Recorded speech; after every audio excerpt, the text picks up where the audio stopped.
Hello and welcome to the 2022 Asean+3 Hrd Forum, jointly hosted by the Korean Ministry of Employment and Labor, the World Bank, and HRD Korea.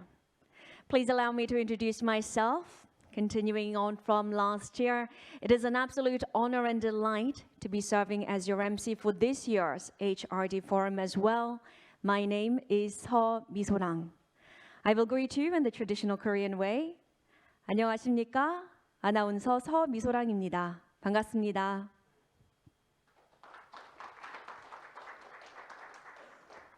Thank you very much. First and foremost, on behalf of the hosting organizations and institutions, I would like to extend my sincerest gratitude to each and every participant for taking precious time out of your busy schedules to join us. Now, today's forum, as well as tomorrow's forum, is held in a dual format, with on-site participants joining us here in Seoul, as well as industry experts and government officials across the ASEAN region joining us online via YouTube and Zoom. We certainly do look forward to 2 days' worth of lively discussions and fruitful and informative presentations.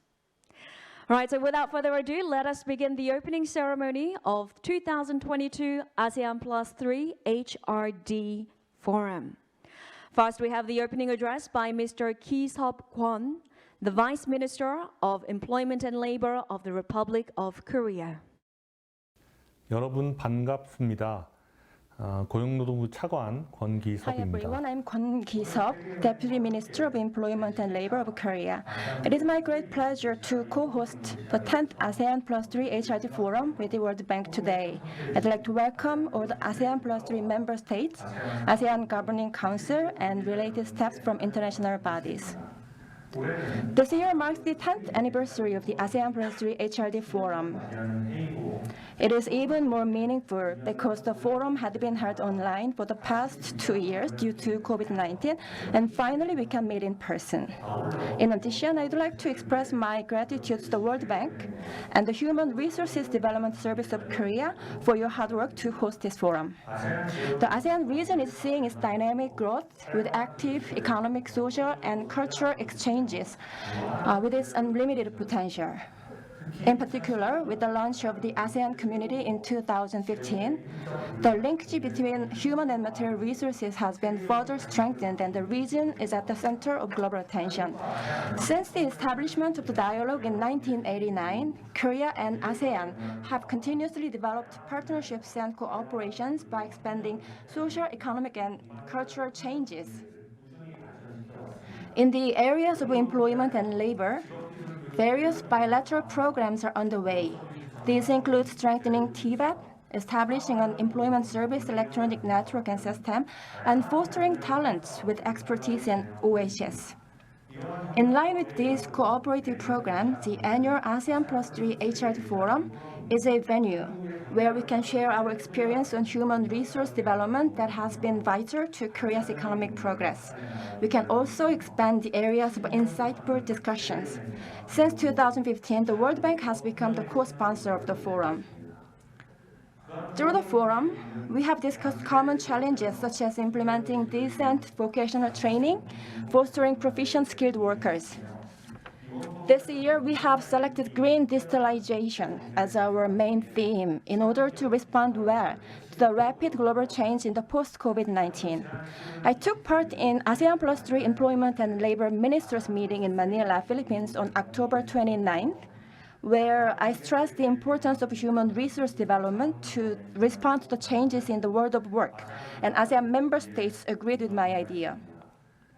I believe the ASEAN+3 Hrd Forum is a valuable opportunity where we can build solidarity and cooperation among ASEAN, Korea, China, and Japan.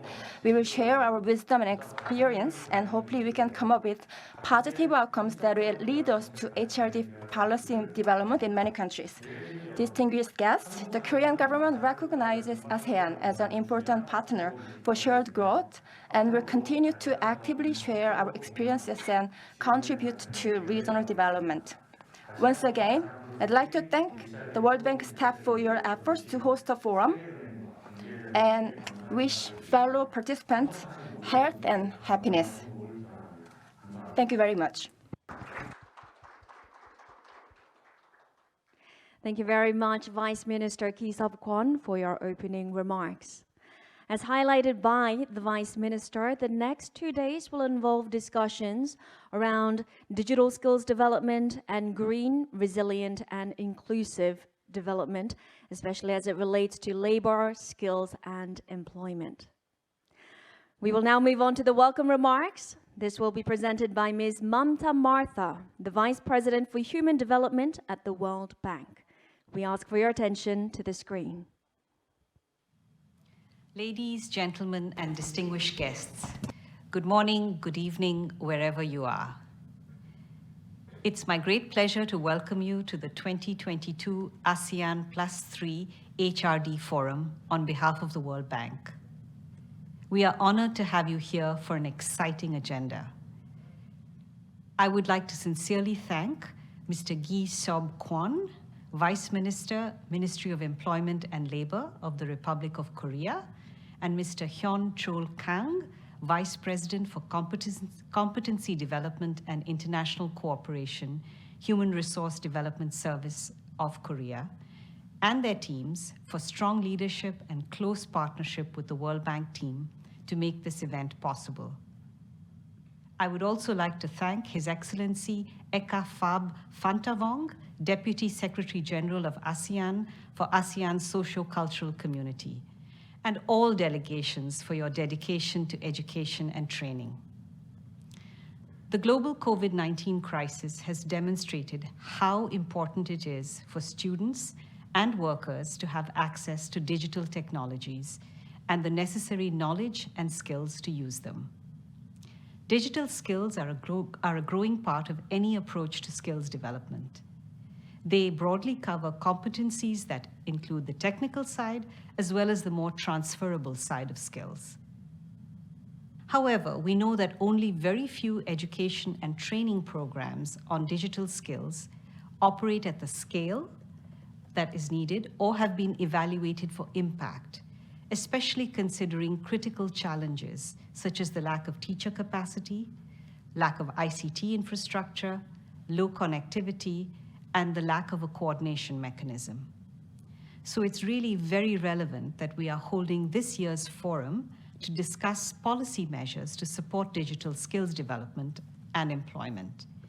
In fact, the World Bank's global study on digital capabilities found a wide digital skill and digital literacy gap that excludes some population groups from the benefits of a digital economy.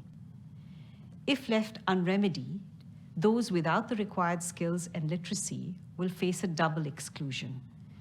Exclusion from the real world, but also exclusion from the digital one. That's why the concept of digital skills development is multidisciplinary and multifaceted, and governments need to take a more prominent role, providing workers with training and skills upgrading, as well as employment support services, to help reap the digital economic dividends that are out there across all sectors of the economy, whether global, regional, or national. As one of our endeavors, the World Bank has been working with the Korean government to strengthen digital skills development and employment in the East Asia region under the auspices of the World Bank's Korea Office platform. We've also been working with the Ministry of Employment and Labor and HRD Korea to bring Korea's national development experience together with the World Bank's relevant global knowledge to support other countries in the region. This year's Asean+3 Hrd Forum marks the 10th year of cooperation in skills development and employment. We hope it will continue to bring together knowledge and country experiences to stimulate discussions on the existing challenges, as well as to promote learning exchanges within and beyond the East Asia region. Going forward, as the World Bank, we hope to continue more and in-depth collaboration with partner country governments on innovation in skills development and employment. I look forward to hearing about the discussion at the forum, especially from the participants who have joined from all around the world, and country representatives in the panel discussions that we've arranged for all countries in the forum. Thank you.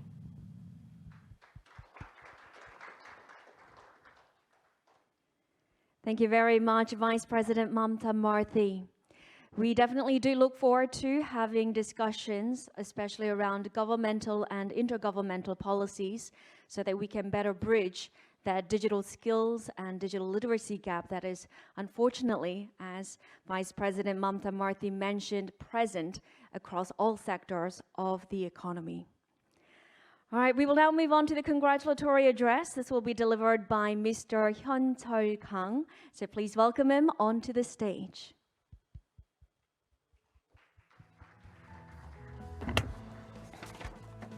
Mr. Hyun-cheol Kang is the Vice President for Competency Development and International Cooperation at the Human Resources Development Service of Korea, one of the 3 co-hosts of 이번 this forum. 행사의 주최 조직 중에 한 기관입니다. Nice to meet you, everyone. I'm Kang Hyun-cheol, the Competency Development Director of the Human Resources Development Service of Korea. On behalf of HRDK, I'm pleased to make a congratulatory remark to the 2022 Asean+3 Hrd Forum. Distinguished guests, since 2013, the Asean+3 Hrd Forum has held in-depth discussions on the development of vocational skills in the ASEAN region, and it has been held for 10 times. And it will mark its 10th anniversary in 2023. I'd like to extend my warm welcome to the participants of ASEAN member states, China, Japan, and other countries, as well as international organizations for their unwavering support. In particular, Ki-seop Kwon, Deputy Minister of Employment and Labor, who is not here today, but announced the opening of the forum.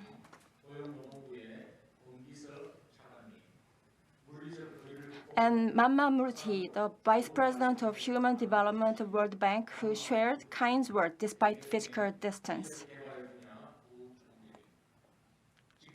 And Christian Edo, Practice Manager of Education, who had just inaugurated and traveled to Korea for valuable discussion. Ekapa Pandabong, Deputy Secretary General of ASEAN Social Cultural Community, who will deliver online keynote speech out of his busy schedule. And all the distinguished guests here today, thank you for your participation. The ASEAN+3 Hrd Forum has become a venue where ASEAN member states make multilateral cooperation in developing Tibet policies and sharing relevant knowledge. This year's forum will also try to read the trend of our times and seek for answers to our common questions.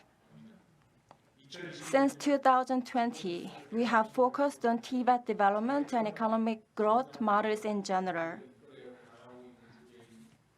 In light of this, we will have an in-depth discussion on green, resilient, and inclusive Tibet development for 2 days.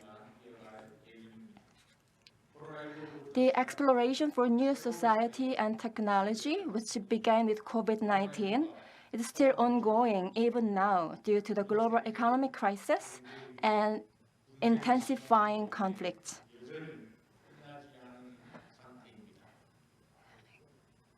Given the challenges we faced and how difficult it is to resolve them with traditional ways, I am very sure that this forum will be a very meaningful opportunity for us. HRDK has faced many difficulties in developing Tibet systems because of COVID restrictions, but we have made continuous efforts to wisely overcome the challenges through digital transformation and development of Korean-style Tibet system. Still, creating and applying new paradigms always bring about many challenges. I guess many of the member states and international organizations here are facing the same challenges, trying to find wise answers to them.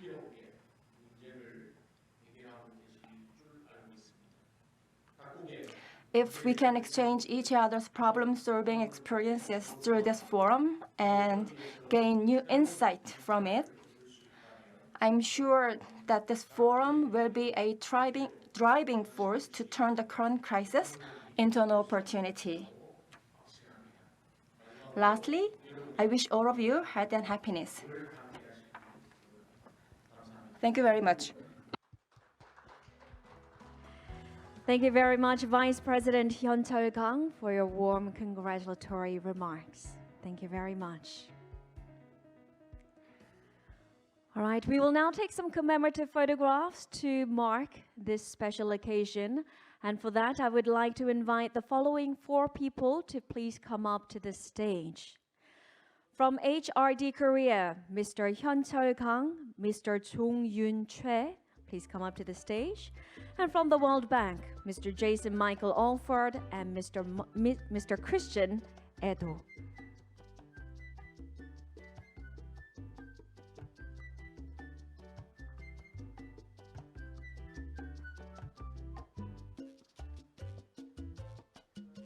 Okay, please take a look at the camera ahead of you.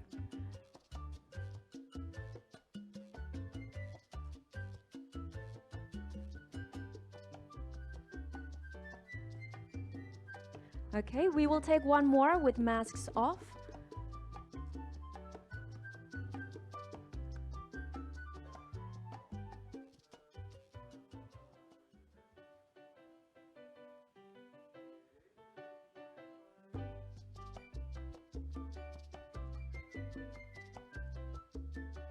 All right, thank you very much.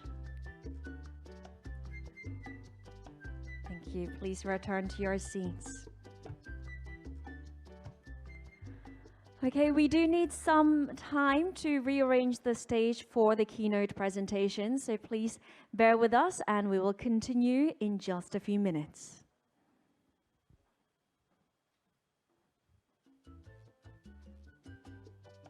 Okay, it looks like we are already set, so let's begin with the keynote presentations. There are 2 speeches, and this session will be moderated by Mr. Jason Michael Alford, Special Representative and Country Manager at the World Bank Korea office. Please welcome Mr. Jason Michael Alford up to the stage.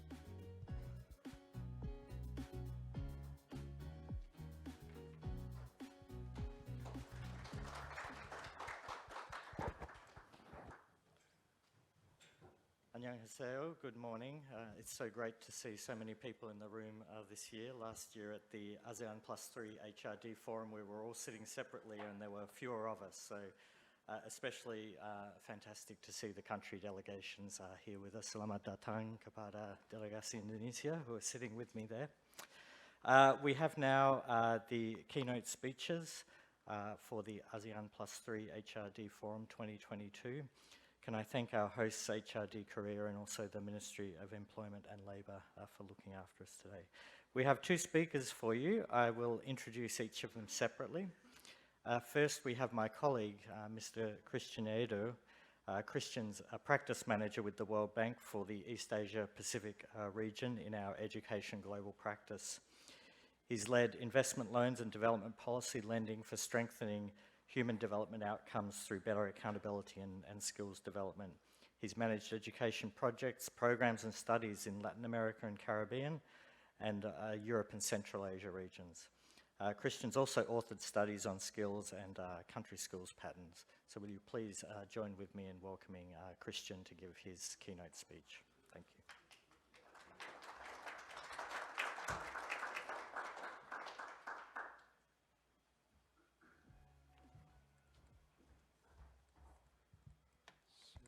Thank you very much. And I do have a presentation, so let's see if oh, that's perfect. So this forward and this backward. Okay, great. Okay, great. So thank you so very much, and good morning and good afternoon or good evening to all of our colleagues who are joining online. And thank you for the invitation. This is, for me, the first time that I'm in a conference after COVID, so I'm very happy that this is happening within the 2022 Asean+3 HRD forum. So thank you very much for the invitation. What I want to do today is to talk about skill development for a green, resilient and inclusive East Asia and the Pacific. So what I want to do is to go through 3 different topics which are related. The first one is to talk about global mega trends and shocks and contexts that are happening that frames our discussion. Then present very briefly the GRID strategy, which is a framework for response from the World Bank, and relate that to skills, and then make a few remarks on how to go from a strategy to action. So let's begin with the global megatrends. We are living in a very dynamic world, and the labor market in particular is very dynamic, with lots of destruction of all jobs and the creation of new ones. And in fact, what we are observing is really rapid changes in the nature of work, and over 60%, and this is quite impressive, of the good jobs that will exist in the next 10 years doesn't exist today. I'm an old person, and so I know that when I was studying, for example, computer sciences, I used punch cards. The ones that are of my age can relate to that. And today, you just really don't use them anymore. So all of that professions and trades that were related to that do not exist anymore. Also, because of several trends that are happening with the changes in the global value chain, in the demographic aspects, and also on new areas which are really very important related to climate and the need for economies to go green, there will be a huge need to upskill and reskill workers over the next year. So over 1 billion workers will need to be reskilled and retrained over the next years. Also, there is a huge process of digitalization in employment and education. Even COVID also forced us to do that also as well. And then we see that, for example, the EdTech and smart classroom market is huge. It's $125 billion. That's the value of that market today in 2022.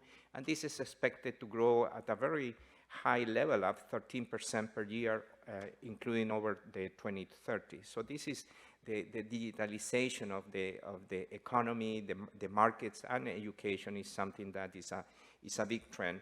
And also many workers and many people are resorting to online platforms to get their education and trainings. And then we see the development, for example, of well-known platforms in higher education, for example, Coursera, Learn Capital, also other platforms to learn languages like Duolingo, or the ones that I have there, which is Crehana, which is an online platform for Spanish speakers, also related to online content, educational content on both different levels of education. So regardless of the existence of the huge access to these digital platforms and this huge demand, there are just a few who are reaping these benefits of this, and less than 10% of the people who subscribe to these online platforms are completing them. And I'll come back to that to that topic later on. So there are other big mega trends: the automatization of the post of work, for example, the demographic aspect, the shrinking and aging of the labor force participation, the urbanization processes that are taking place in many countries that are requiring different set of skills as people migrate from rural to urban settings. But also we have shocks. And then COVID-19 was one of those big shocks that we received very recently that really created massive disruptions in the economies and the delivery of services, and challenging our traditional way of life and our traditional way of delivering services, both in employment and education, challenging the importance of physical proximity, for example, and the way in which we develop our education business process.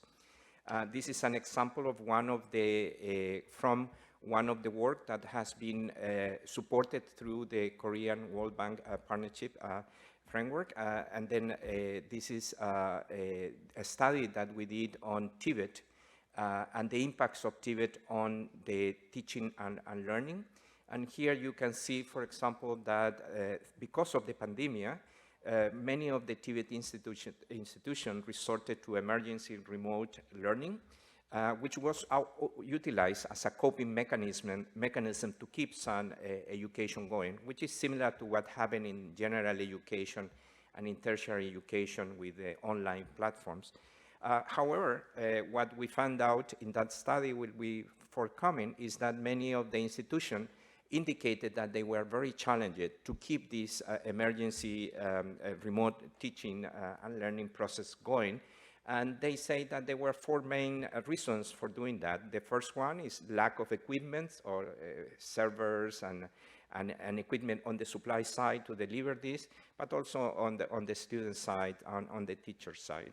So equipment was one of the key limitations for that. But the second was the absence and difficulties in having the learning content, the content that needed to be put there, because of course COVID was very sudden and nobody was very well prepared to do that. The third reason was teacher training to really be able to deliver in an effective way their teaching or their content. And the fourth one was the student uptake, that students really have difficulties on accessing this. And I'll come back to this issue also later. So this was similar to what happened in general education, in which we saw that also many countries resorted to online teaching and learning to cope with the school closures. And then the effectiveness of these policies was really very low because of the similar reasons as the one I have mentioned. So as a summary, maybe of these shocks and megatrends, what we know now is that given these trends and shocks, education and training system will need to be ready to, in a very challenging way, to prepare future workers to adapt and learn so they can really hit every curveball, I'm using a baseball paraphrase there, that the labor market will throw at them, okay?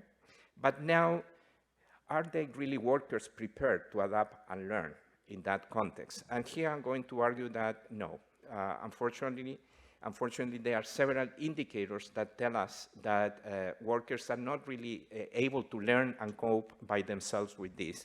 And the first one has to do with one concept that now is being used by all the international organizations and many education systems, that has to do with the concept what we call learning poverty, which is that a measure that we use to assess what's the percentage of children age 10 knows how to read and understand an age-appropriate text at age 10. Our estimations is that before the pandemic,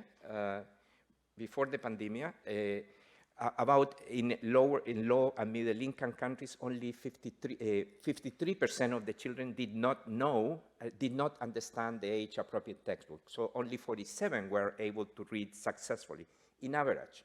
And our estimation after the pandemic, because still we are gathering lots of data and assessing how the pandemic affected learning to the student, our estimate is that this number will increase to 70.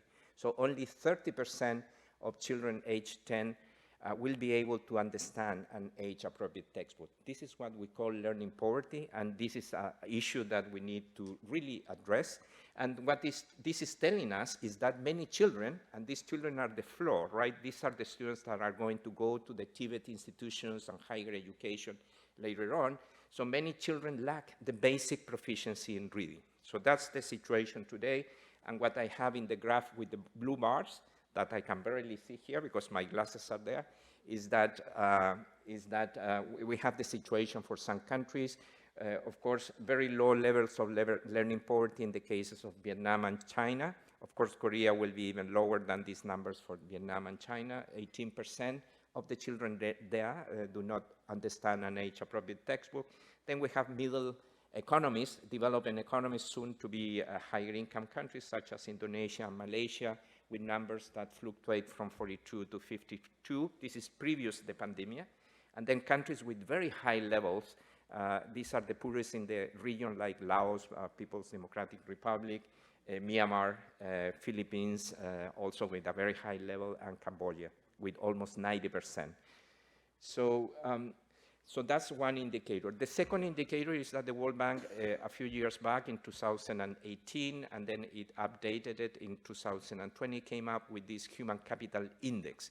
This is a measure of how much human capital a children who is born today will be able to accumulate at age 18, given the risk that they face in education and in health. And the figure is that only that is only 50%. So children born today in lower and middle income countries will be only able to accumulate 50% of the potential human capital they could have developed, for example, in the human capital that is developed if they were born in Singapore or Korea or Japan, for example, because there are health risks. What are the health risks? Malnutrition, mortalities, infant mortality, and things like that, and risk in the education. And what is the risk of education? That children are in a school, they are attending a school, but they are not learning what they should be learning. So that's a very, very good number as well. And this is another graph in which I'm showing different, this is based on the OECD literacy assessment of adult population in between 25 and 45, if I read correctly from here. And then we have different countries, and then we have different levels of education, people who have completed, not completed higher, well, I cannot read, but higher secondary education, completed secondary education and tertiary education. And what we see, two things that shouldn't surprise us. First is that people perform better in this literacy assessment of their skills when they have more education. So in every country, graduates from who have, or people who have workers who have tertiary education perform better than people that have the two previous levels of education. So that shouldn't surprise us. But the second that shouldn't surprise us is that there is a gradient by development of the economies. So countries which are developed, and I think the top one is Japan, perform much higher than countries which are less developed. And then I single out my country, which is Chile there, which is very, very at the bottom. So that shouldn't surprise us because there is a sort of a relation with income as well. But what is surprising is that if you take the case of Chile, even graduates who have a higher education degree perform much lower than the graduate of secondary education in the case of Japan. So then that is very telling, right? So what it's telling us is that two things. First, educational attainment is no longer a proxy of human capital, because if we compare higher education graduates of Chile and Japan, they have completely different measures of reading literacy in this case. And second, that graduation from college even doesn't ensure that they have adequate skill development. Think about the case of Chile, again, with a very low mean average of their workers with higher education degrees. So that's also very telling. So this graph is a way of summarizing that in a very intuitive way, those set of data. What I have here in the lower axis, I have the age. So by age 5, that's preschool. From age 5 to 16 is the schooling age. 16 to 18 is most of the time when they graduate. And then above 18, some of them go to tertiary education, some of them goes to the world of work. And what we have here is that we should expect that they are on the white line. So as soon as they are achieving more human capital, there is a high potential on their human capital, which should be measured along the left axis, from this axis here. So as they progress in their education, they should be accumulating. But because of these shortcomings, learning poverty, the challenges in education and so forth, they are not accumulating as much human capital as they should be, and they are more closely to that yellow line, which is much lower than the potential that they should be. So this is, so this graph try to set up 2 points. The first one is that is the same graph, but I'm saying that in a school, what we are having is learning poverty, right? So I already mentioned that previous to the pandemic, 53% of the children didn't understand how to read a textbook, and then our estimation is that number goes from 53 to 70. So that's well established, and everybody today in the international community is talking about learning poverty and the need to address it. But what I'm suggesting today is that we also have a skill poverty, right? And then according to assessment from the OECD, among the people in the adult population 25 to 55, in between, depending upon the country, in lower and middle income countries, about 40 to 70% of all workers in the labor force lack basic literacy and numeracy skills. So that's the bad news. But what are the good news? The good news is that investing in foundational skills is profitable. The Hanuchek in 2013 proved that improving literacy skill by 1 standard deviation, that sounds a little, but it's a lot of effort, but just improving in 1 standard deviation will have a high private rate of return and also social rate of return, because incomes will increase about 18 to 25% in terms of lifelong earnings. So that's a good thing. So if we really invest on this, that will be important. So in this graph, I'm putting all of the skills that today we are thinking when we talk about the skills. So we have in the bottom, like the foundation of our skill house, we have the basic foundational, that's literacy and numeracy. On top of that, we have the socio-emotional skills, which are very important because that's the way in which we manage relations, we manage our emotions, and we manage our attitude. That's super important as well. Then we have the higher order cognitive skills, which everybody now needs in the labor market, like problem solving, expert communication. Now with the internet, we need to really use and know how to use effectively the massive amount of information that we have, and digital skills, I will put it there. And on the top, we have the much more specialized skills which are needed for the labor market, and special cognitive skill and entrepreneurship skills. So what I'm saying here is that we should have defining minimum proficiencies. Just having very good basic foundation is important, but not enough. We also need to build socio-emotional skills, which are quite important for success in life and in the labor market. We need to build on top some of the higher order cognitive, such as problem solving and expert communication, and then on top of that, we have the specialized. So that's important. Who is responsible for producing them? Is it a responsibility only of the school system, or is it more general than that? And then in this graph, I'm saying that no, this is a responsible of all the education levels with different efforts, right?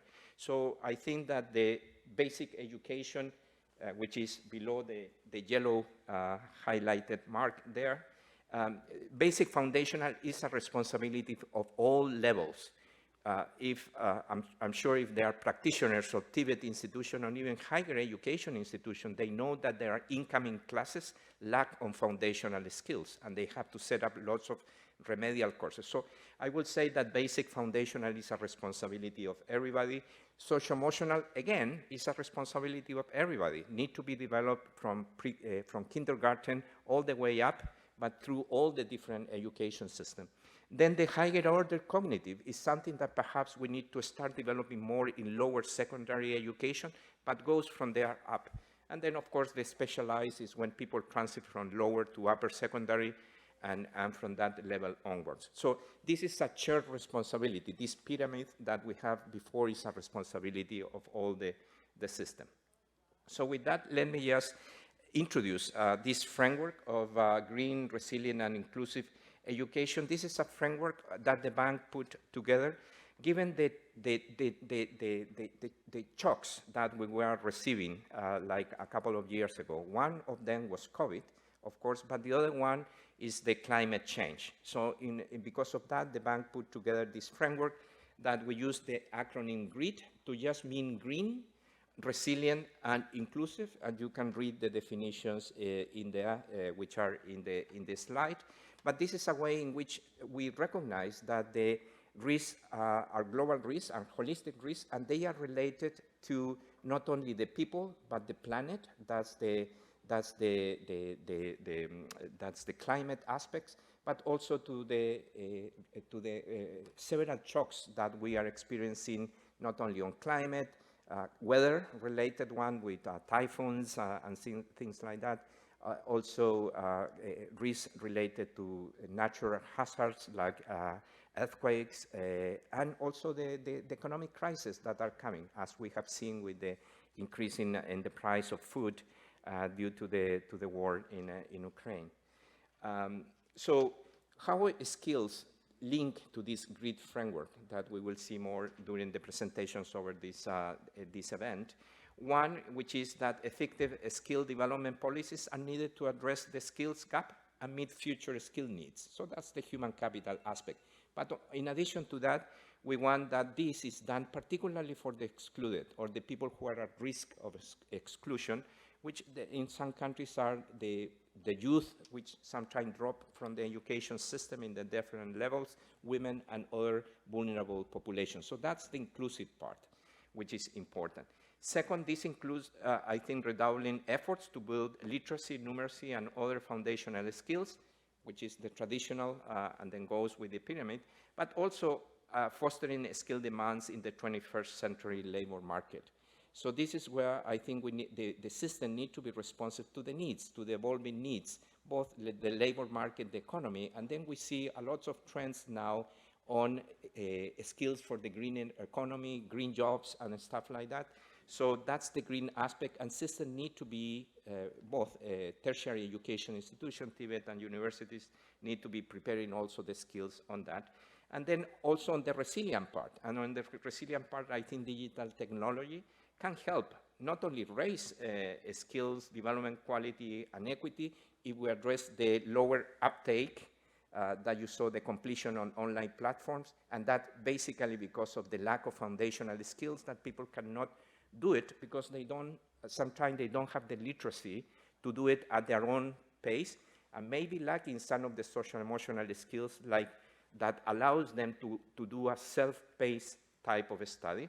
So digital technologies can help and help reform the way education and training are delivered so that learning continues beyond school walls in face of many shocks that will be coming. So this is the sort of the resilience part.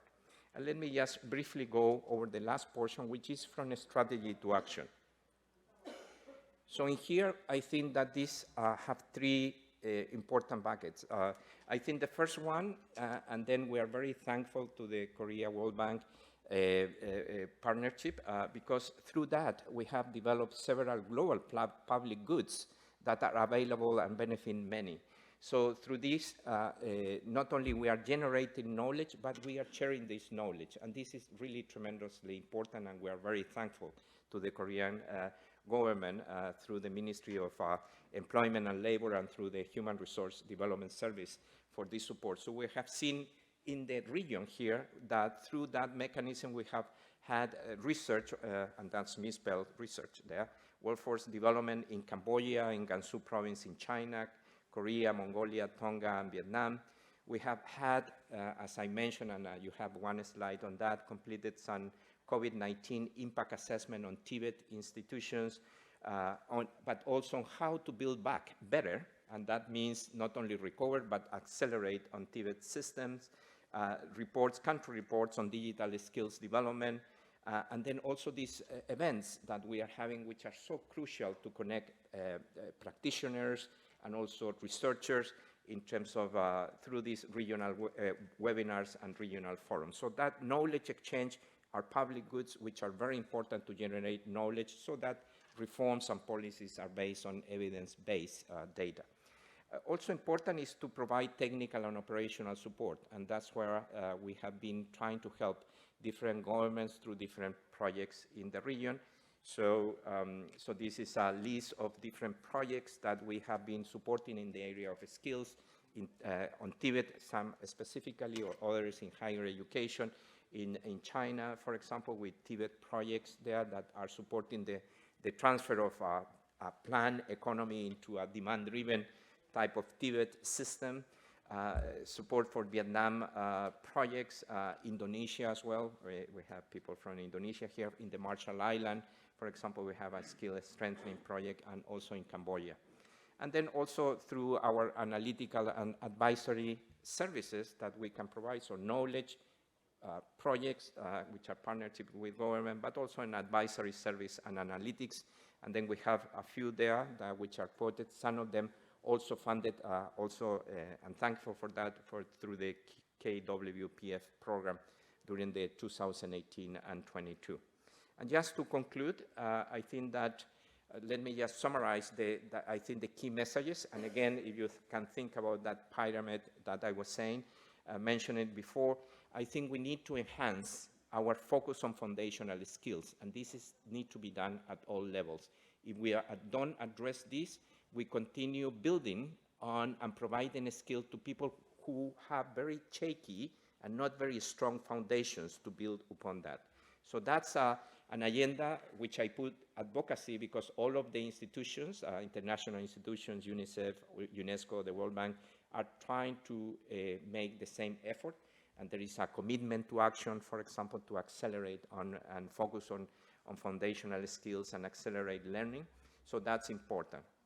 But also we need to assess when we find that the students are lacking, we need to implement remediation programs, and then we need to accelerate because now it's very urgent that we address these challenges on the foundational skills. Then we need to foster socio-emotional skills, and as we saw, this need to be done through or across all the different levels. And this has to do on curriculum, how we build this in the curriculum, how we teach them, so the pedagogical strategies for doing that, how we assess them. We have some assessment of socio-emotional skills and way of assessing in the population and different levels, whether children have developed in this area of competences, but also do more research on that, how to have effective programs on doing that. And then again, Korea is a good example of good programs that have been there, and then lots of learning can be taken from their experience. And then also we have to promote development of higher order cognitive skills. How do people that have expert communication, problem solving? And here is where the approach of maybe doing more project-based learning seems to be important, how to assess again, and how technology can help us in developing and fostering these skills. And finally, prioritize specialized skills based on global demand and market demands. And that's where, again, the area of green skills and the need of the economies to go green and maybe support big transformations in their way in which they produce energy. But also, if we do that, we also need the skills to go hand in hand with that. So that's quite important. But also, not less important is what are the labor market information system to capture the needs of current employers, but also the future needs that the economy will be posing in this. And once you capture that, how you transfer those information into the suppliers, into the institutional side, the one that are providing this, so that they can adjust their academic offer. So with that, let me conclude, and let me thank again to the organizers for inviting me today. Thank you.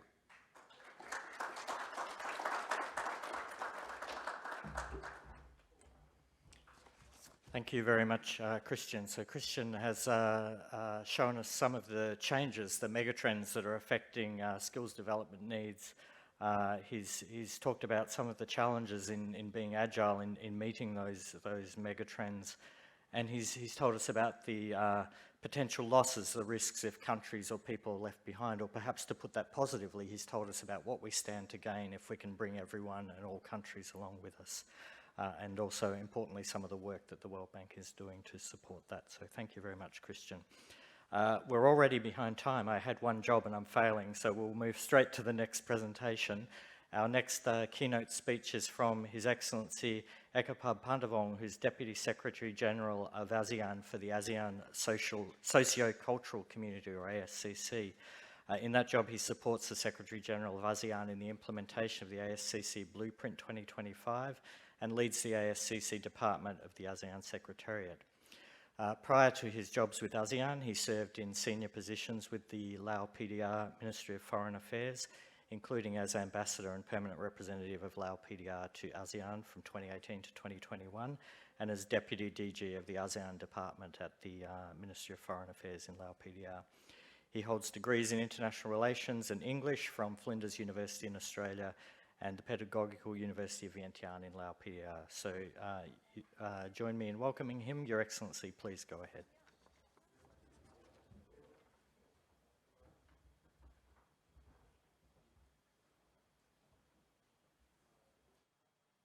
Excellencies, distinguished delegates, ladies and gentlemen. Good morning from Jakarta.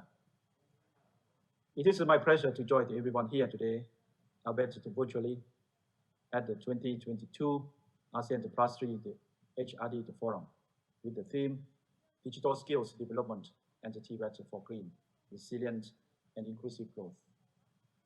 I would like to express my sincere appreciation to the Ministry of the Employment and Labor of the Republic of Korea, Human Resources Development Service of Korea, and the World Bank Group for organizing this important forum.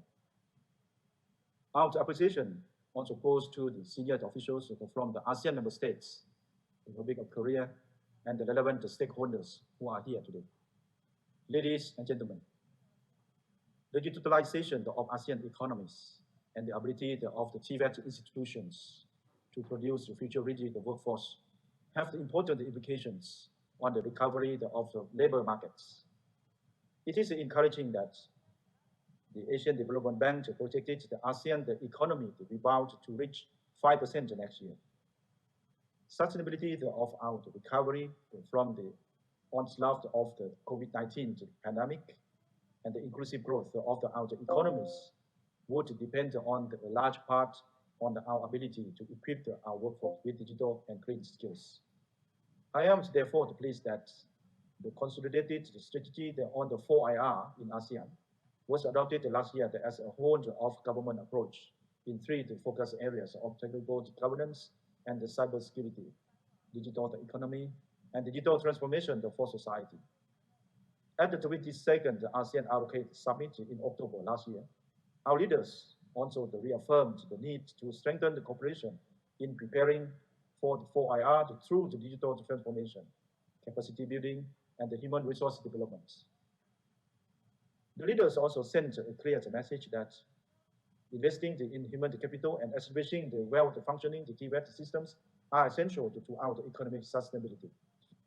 Likewise, the 12th ASEAN+3 Labor Ministers meeting held in Manila 2 weeks ago supported the promotion of ICT and digitalization to narrowing the digital divide and exclusion, and this efficient and inclusive human resource development in response to technological advancements, digitalization, and greening of economies and aging societies. Ladies and gentlemen, according to the study on the human resource development readiness in ASEAN that we commissioned last year, access to education and trainings across the ASEAN member states has improved. However, measures to instill the future-oriented perspectives in people's learning and development could be strengthened. Acquisition of the full potential of digital technologies and a broader range of 21st century skills could also be improved. Furthermore, the study on green jobs policy readiness in ASEAN highlighted that decarbonization was expected to generate up to 24 million green jobs by 2030, mainly in Asia. At the same time, some 6 million jobs are expected to be lost, particularly in carbon-intensive industries. Therefore, upskilling and reskilling are crucial in this transition to green economy. Across occupations and industries, greening requires upgrading the skills and adjusting the qualification requirements. The study recommended a number of concrete actions to promote green skills and readiness of our workforce to take up the green jobs. I am pleased to highlight that promotion of digital skills and greening of the TVET are some of the priorities of the newly established ASEAN TVET Council. Through the implementation of this 10-year work plan, the Council has a great potential in paving the way for new approaches in promoting the positive image, quality, and responsiveness of the TVET in the region. Ladies and gentlemen, this brings us to the important purpose of this forum as a platform for the mutual learning and exchange on skills development and TVET policy and practice in the ASEAN region. As digitalization and greening of ASEAN economies open new skills pathways, this forum serves an important purpose of discussing the current issues of the digital skills development and the TVET for green, resilient, and inclusive growth. In closing, I wish to highlight that today's forum serves as a good reminder that our economies are interdependent in this global supply chain, and our environments contribute to the mitigation of the climate change impacts. Therefore, development of digital skills and green skills should be our collective priority as it will support new job opportunities and the sustainability of economies and environment of our region. I look forward to seeing the concrete outcomes of this forum. Thank you very much for your kind attention.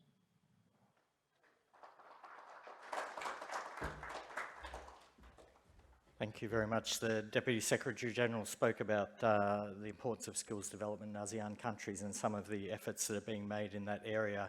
He also spoke about the green jobs, mirroring some of the points that Christian made about the World Bank's grid framework. And he also spoke about the importance of forums like this where we can share experience. The reason that the World Bank is here in Korea is we work with Korea to understand its amazing development history, going from one of the poorest countries in the world to one of the richest in less than 70 years. And the challenge for us, and I think for all of you participating in this forum, is how can we learn lessons from Korea's amazing experience, and which parts of the Korean experience can we practically take to other countries to help us reproduce some aspects of that amazing experience. Thank you once again to HRD Korea and the Korean government for hosting us today, and to ASEAN and the people who attended the keynote speech, and thank you again to both of our speakers. Thank you. Thank you very much, everyone. Please join me in giving another big round of applause to our speakers, Mr. Christian Edo and His Excellency Ekafab Phanthavong, as well as the moderator, Mr. Jason Michael Alford. Please give them another big round of applause.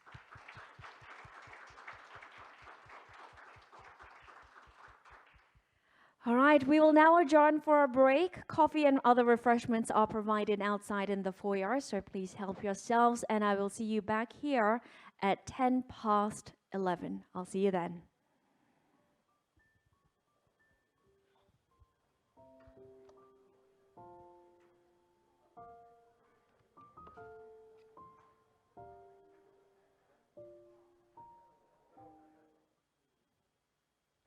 All right, let's begin the first round of presentations under the theme of Digital Skills Development in EAP.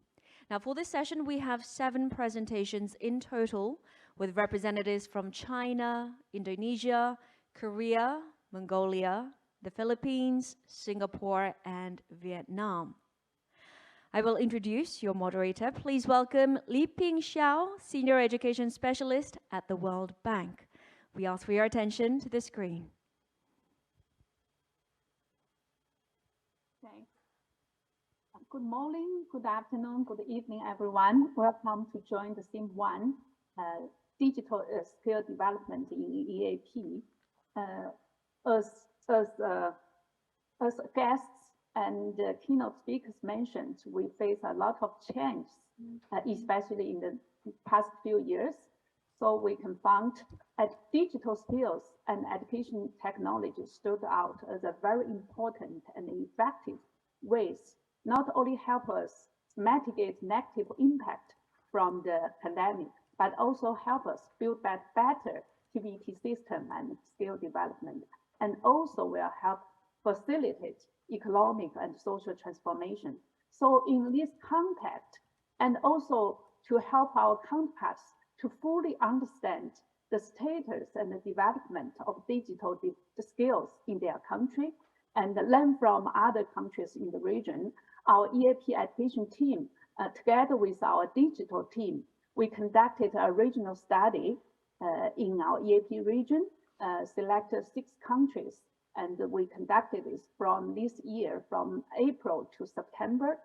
Our team designed a framework of 3 factors, 3 actors.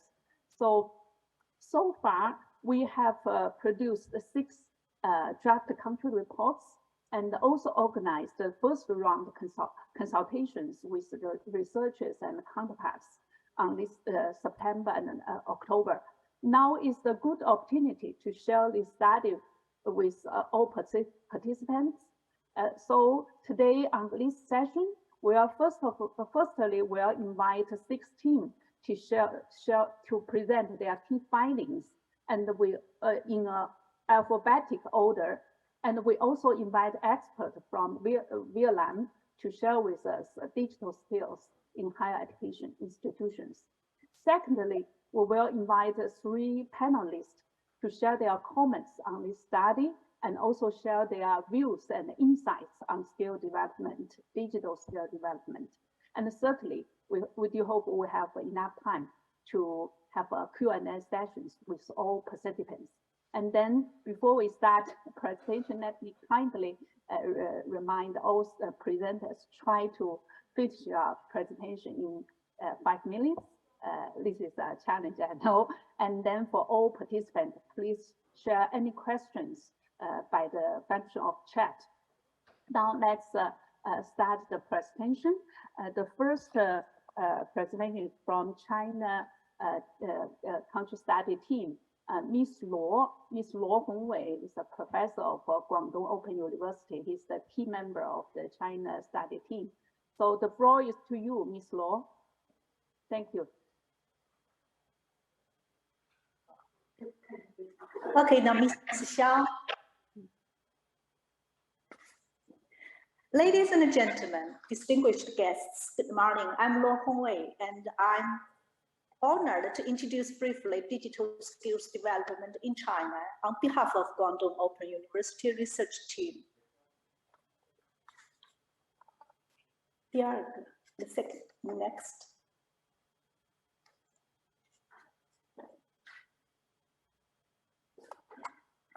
The contents include 3 parts. First, introduction. Digital economy has become a new strategic cornerstone of China's development in a new era. The project analyzes the collected data from 3 aspects: structure, capabilities, and enablers. The methodology of combining qualitative with quantitative research is adopted. A system of Enviver 12 is used to perform semantic analysis. Next, results. Policies and regulations have been launched to promote and accelerate digital skills development in China. From the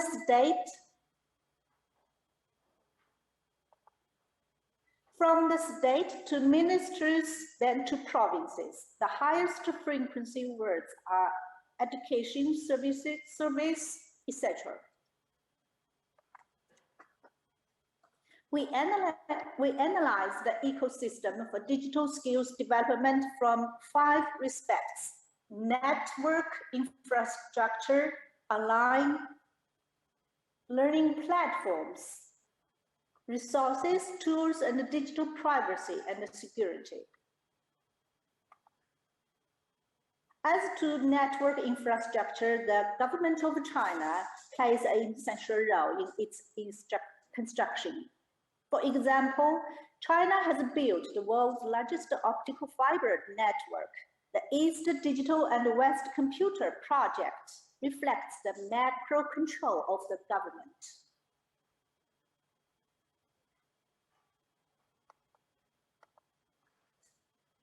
The government of China is the main force to construct digital skills learning platforms and resources, especially the launch of the National Smart Education Public Service Platform of China. In China, various social institutions provide the society with different online learning tools for free, such as WeChat, Tencent Meeting, DingTalk, Tencent Classroom, etc. The government of China attaches great importance to digital privacy and security. Some important laws have been promulgated.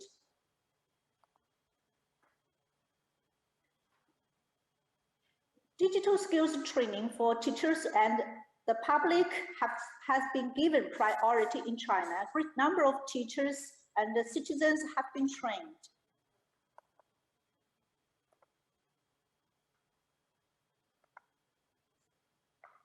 During the COVID-19 period, China gives more attention to special groups and people in underdeveloped areas by using MOOCs. Cultivate 10,000 excellent teachers for Western regions in 2021.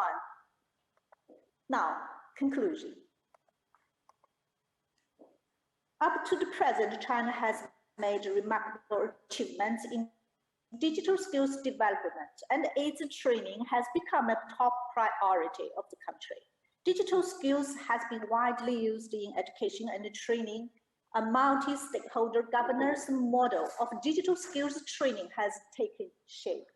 Various platforms and tools have greatly improved the digitalization of education and training. However, some challenges still exist. There is a shortage of digital skilled workforce in the labor market in the internet age, and a shortage of professional learners, professional trainers in the field of digital skills training. Digital skills gap still exists in the underdeveloped areas. Some challenges. Some recommendations are as follows. Building a cultural environment, offering new professional qualification certificates, strengthening personal privacy, digital security, and enhancing theoretical and practical research. Finally, some implications for the research. The government advances the construction of open platform and shared resources. Enterprises are encouraged to provide public-oriented learning tools. The cooperation between government departments need to be further strengthened to facilitate the implementation of policies and process monitoring. Thank you very much. So much for my presentation. Thank you, Ms. Luo. So if all the participants, if you have any questions, you can put in the chat. Now let's move to the second presenter, Ms. Petra Vuyaki-Borjogini. So shortly we call her Petro. Petro currently is a consultant for the World Bank. He also worked for other international organizations like UNESCO, and her technical field includes ICT, digital skills, and policy making. So now let's turn to the Petra. Petra, the floor is to you. Yes, thank you, Liping. Thank you, Liping, for the introduction, and also, ladies and gentlemen, good morning and good evening to you wherever you are. And I'd like to present briefly, hopefully it can be in 5 minutes, the digital skills development in Indonesia. So digital transformation is inevitable.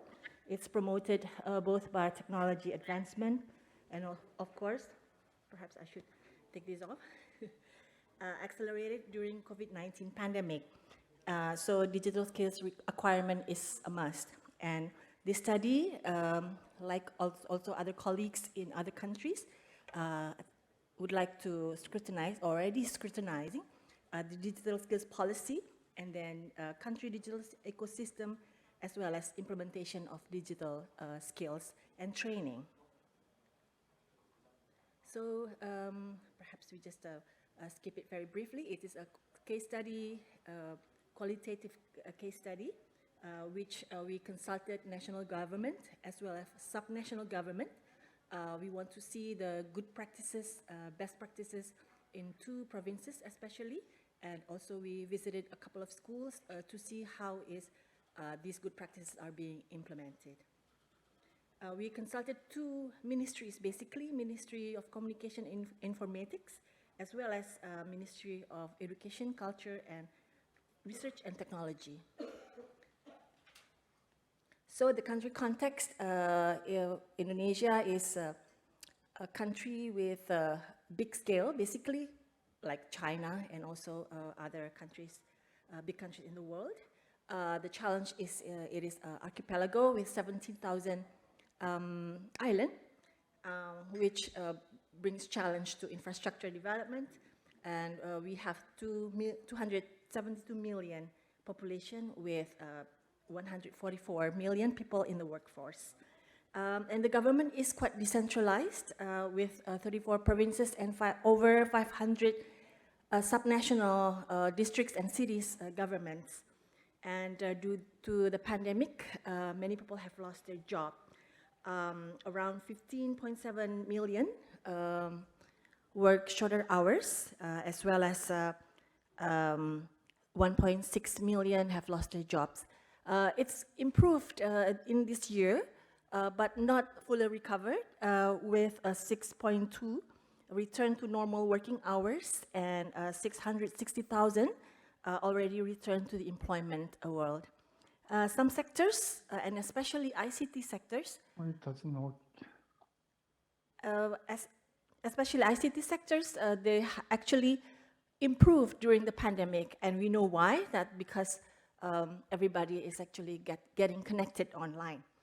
And three, in the education sector, just to give you the context, we have three main pathways.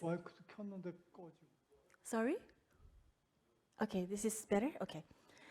Three main education pathway, formal, non-formal, and informal pathways. And TVET is basically distributed over 20 ministries, which is also giving it like a more multifaceted approaches of different sectors for TVET. And for formal education, is basically managed by Ministry of Education and Culture, as well as Ministry of Religious Affairs. And digital literacy is basically now in the upcoming revision of National Education Law. And we are happy that it will be incorporated, and hopefully it will be issued soon.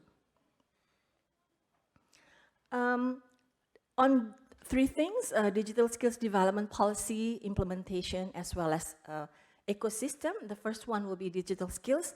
We looked at the cross-sectoral policy.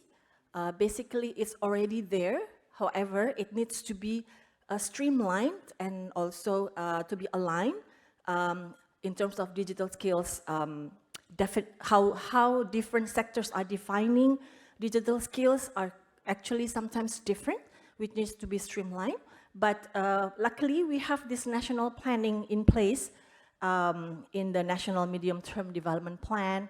We have the TVET development plan in place, as well as ICT skills for STEM education, and also digital transformation. And on digital governance, the electronic transactions and improvement of services is catered by the ITE, the Electronic Information and Transactions Governance, as well as also the new Omnibus Law, the Job Creation Law, which cater improvement of shared infrastructure. Also for education and training, it uses the new curriculum. Well, now the informatics has become mandatory subject in the curriculum Merdeka or freedom curriculum, which is actually quite a good news because it now the computational thinking is catered in the lessons.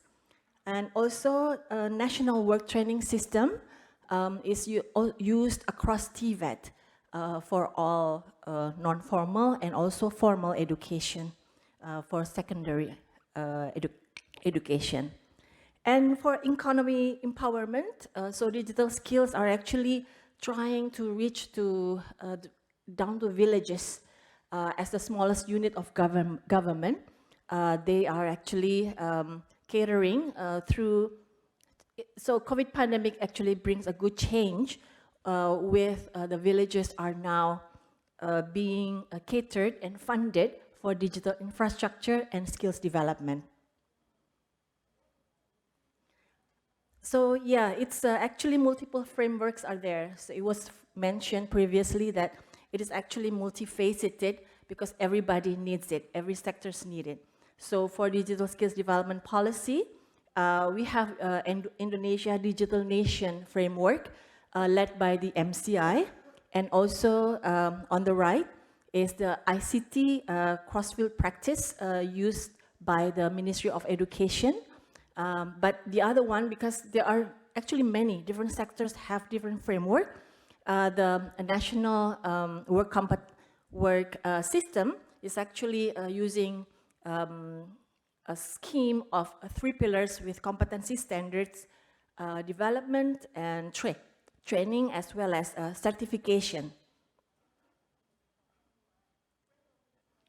And the digital ecosystem, so the country is actually working on it with the ICT landscape across the archipelago. There is a challenge of last mile users are not connected yet. However, there are initiatives to link 70,000 or almost 8,000 villages. And among those who are connected, the Indonesians are actually really connected.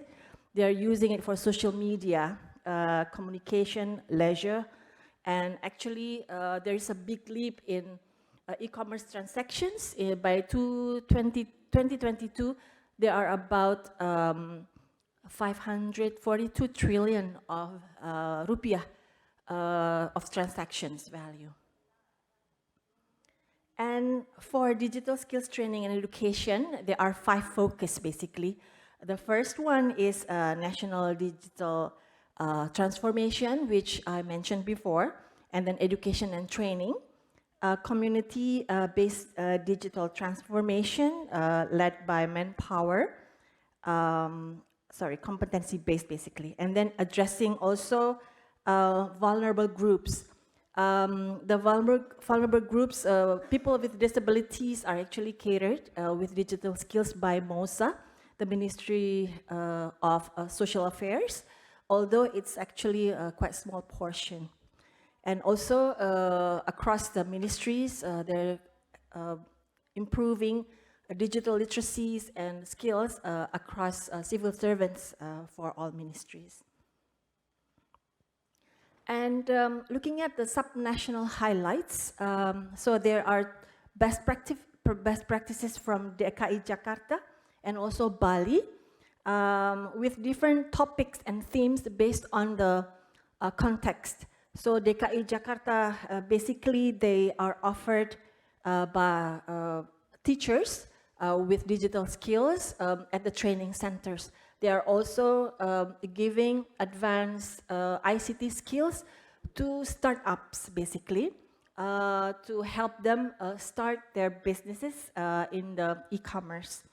And also day-to-day support are given through working groups, so that teachers basically benefit more from their peers, well, actually, this could be a follow-up from their training given by the training centers.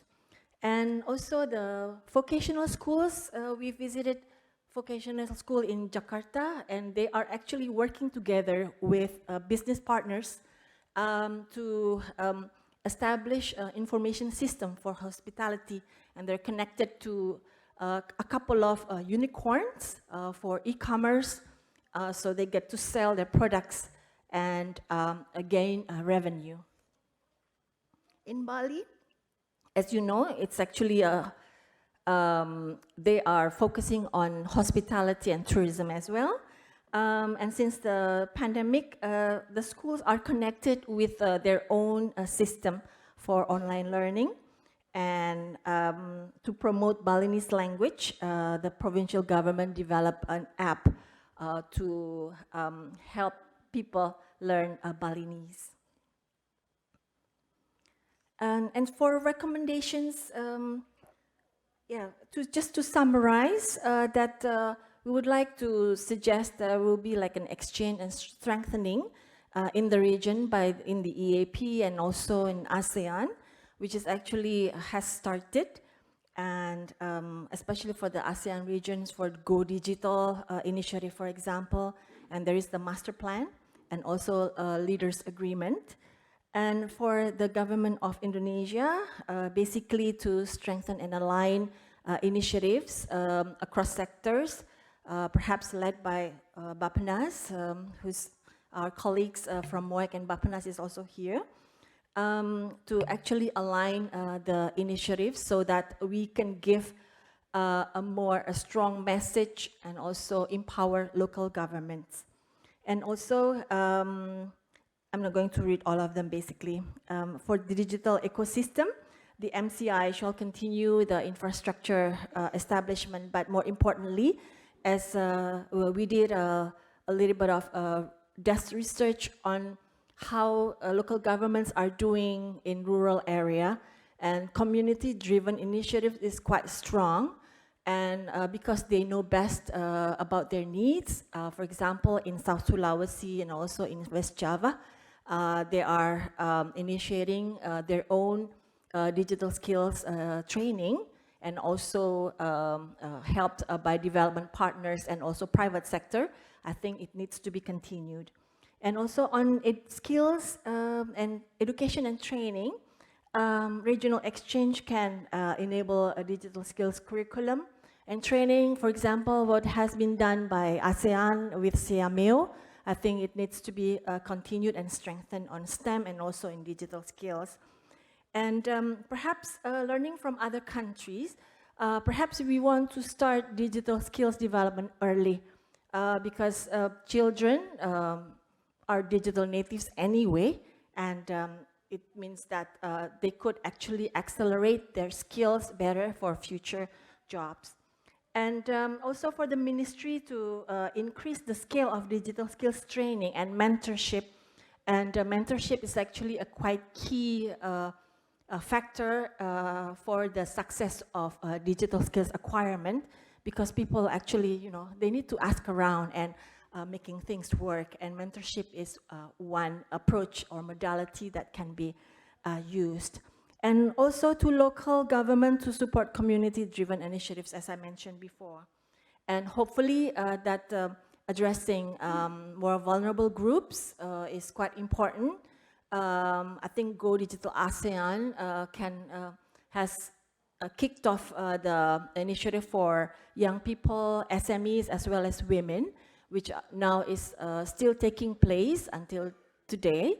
And I think it needs to be streamlined and strengthened. Thank you and terima kasih. And please, also we have additional slides should you need more reference. Thank you very much. I think that will be all. Liping. Now we move to next country, Korea country report. Mr. Sang-Jun Park will present that. Mr. Park, please share your PPT. Mr. Park is currently a visiting professor at the Korea Development Institute, KDI, and he ever worked in other two key research institutes. That's Korea Education Development Institute, KEDI, and the Korea Research Institute for Vocational Education and Training, that's KREVET. And Mr. Park also engaged some TVT projects for international organization, including World Bank and UNDP, and his technical field is TVT. Mr. Park, the floor is yours.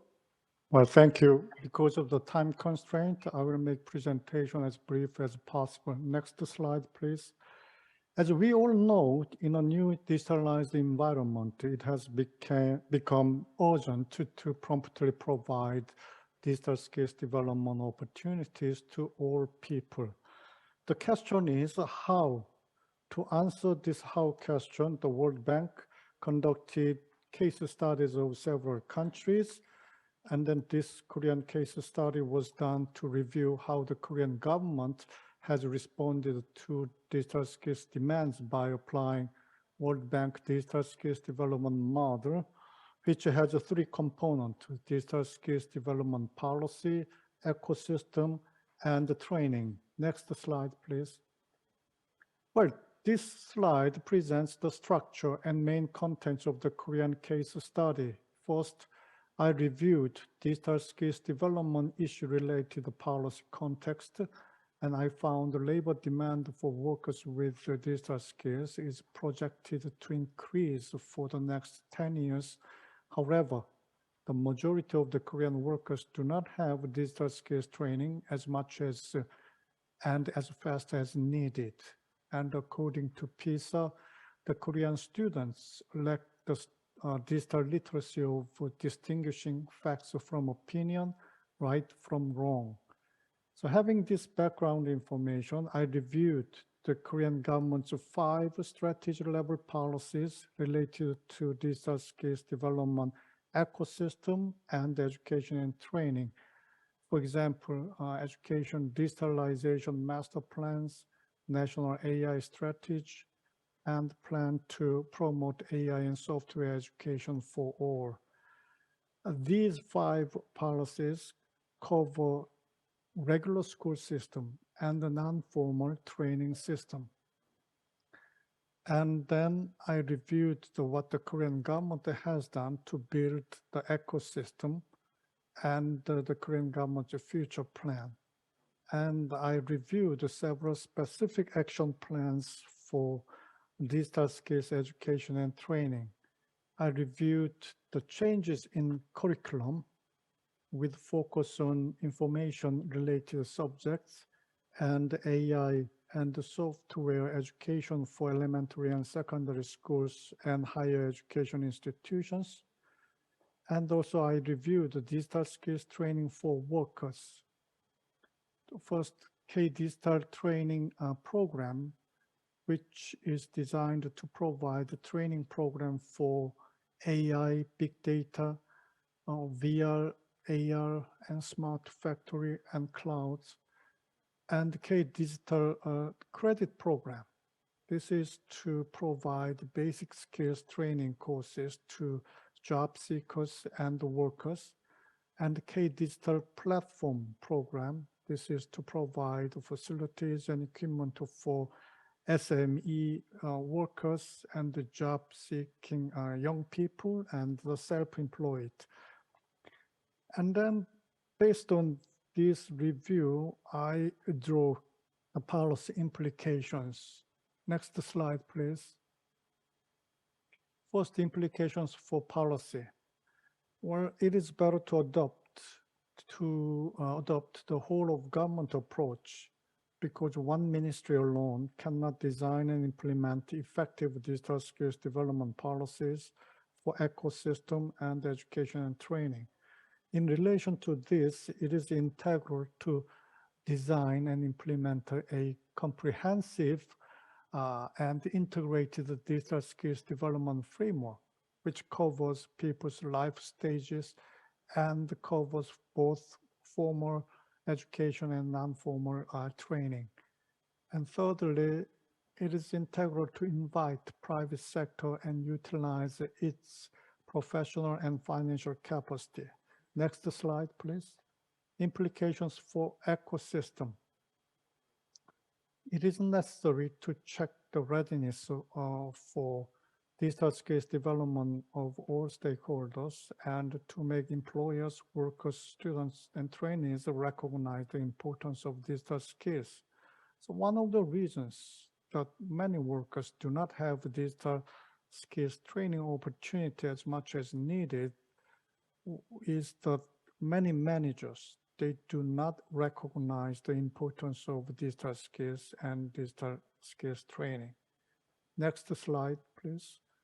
The implications for education and training. It is necessary to provide a digital literacy program to distinguish right from wrong and facts from opinions.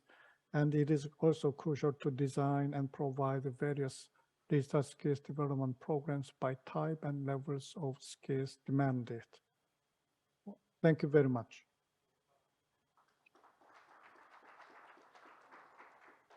Thanks very much, Ms. Peck. Now let's move to next country, that's Mongolia country study. Ms. Kishi Buya, Daya Osher, shortly Kishi, she will present the Mongolia country report. Kishi is currently the consultant for the World Bank. He also works for other international organizations, including UNICEF, UNESCO, and the World Vision. Her technical field includes education policy making and student assessment. Now, Kishi, the floor is yours. Thank you very much. Good morning, ladies and gentlemen. I'm very pleased to share the findings of this review on digital skills development in Mongolia. The goal of this brief review was to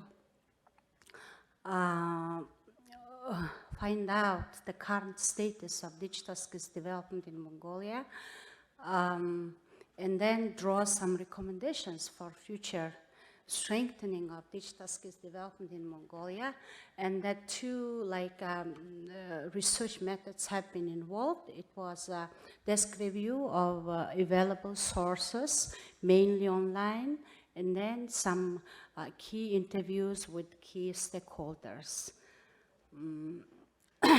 In terms of the various types of connections, digital connections in Mongolia is getting quite sophisticated, especially in urban areas of Mongolia. As you see, we have around 137% of population have access to cellular connections. However, we have some isolated rural nomadic areas where we still don't have the internet connection and then fiber network. Actually, digitalization is in all walks of the society. There is increased labor demand in ICT skills, as found from some available resources and studies. And also in terms of government institutions setup, we have last year we had a new Ministry of Digital Development and Communication, and also we have a new division within the Ministry of Education in charge of digital development. The study involved some a review from various sources and then you found out that there is a digital skills gap exists right now. For example, one of the household survey suggests that the digital competence of the general population is lower in rural areas compared to the urban residents. This brief review has three main parts. So part one is digital skills development policies. In terms of findings, as you see, Mongolia has some new development policies, visionary policy papers. We have recently the government approved. There is a special digital nation document where all these government strategies and objectives on digitization of the society have been formulated. And also we have a master plan, recent new master plan in education sector, where these digital skills development objectives have been formulated. Also there are many other government resource documents where various objectives and strategies of digital skills development have been identified, as you see on the screen. In terms of education sector, introduction of ICT in education has been actually, prioritized since 2000s, and then one of the National Research Institute source, concluded that Mongolia's ICT in education, transformation has been gone through five stages. So as you see, in 2000s, the focus was on supply, providing hardwares to schools, devices to schools, more focus was on hardware development. And gradually, by now, in the last 2 years, the focus is more on soft development. I mean, soft development mean like designing various platforms, training of teachers, etc. So it means the focus has been shifted as the study. So second, the findings of the second part on digital ecosystem development. This shows some figures related to the infrastructure part of the digital ecosystem in Mongolia. It's been growing. However, as you see, there is some difference in terms of connection between rural and urban areas in Mongolia. In terms of use of the internet and use of the internet by young people, you know, there are some interesting figures related to the use of social media and etc. However, in terms of infrastructure, rural nomads still use low voltage portable solar panels for electricity generation in Mongolia. In terms of infrastructure in schools, the situation is getting improved. So electricity supply and internet connection in schools have been improved in the last years with the government and donor investments. However, the key challenge as identified by the Ministry of Education is poor connectivity. Even schools are connected to the internet, the connection is quite poor in some parts of the country. Digital networks and platforms in education sector is under implementation, especially during the COVID time. And many schools are trying to use and introduce LMS, and private companies also have been involved in cooperating with schools to support them in designing some interactive platforms and programs, etc. And also teachers are learning new platforms and new skills to improve the quality of their everyday teaching. So third part of this brief review is related to the digital skills training and implementation. In terms of digital skills training at all levels of education, there are many, you know, happenings are there. So I try to look at the good practices in terms of digital skills development in education sector. So at the primary level, one of the good practice was that government announced school grants to all secondary schools, which were spent on EdTech approaches.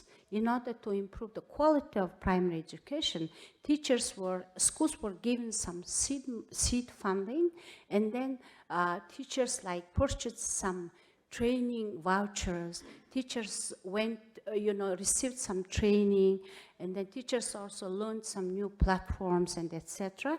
This, it's called school grant program to use EdTech to improve all primary teachers of Mongolia. For example, these are some photos taken from Ministry's school reports. Under the school grant, each school did something specific. For example, the first teacher is called blended learning example. So second one is one school, established small digital corner where primary students come after class and then they go into the internet and play. And also the third picture is around using some the AR, augmented AR technology in primary education. Conclusion, in terms of digital skills policies, as you saw, there are many policy documents, many resources and papers. However, these policies have been formulated in a quite fragmented ways. So the same objectives, same strategies have been identified with different implementation approaches and etc. as this study, concluded. Various documents suggest the same goal with different solution strategies. And then there are some ambitious goals, and in many cases, they lack proper funding and proper implementation plan. In terms of the second part of the study, it concluded that digital skills gap exists for certain groups. There are significant differences in digital infrastructure and internet connection in terms of geographic areas.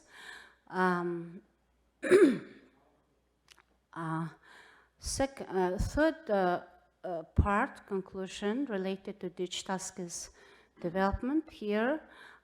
Only a few schools now started using LMS. There are initiatives by teachers to introduce different platforms and digital skills platforms in learning.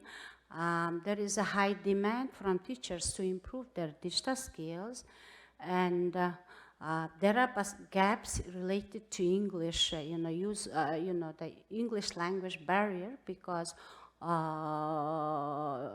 teachers lack some Mongolian, available content. So there is a need to increase the e-content in the mother language.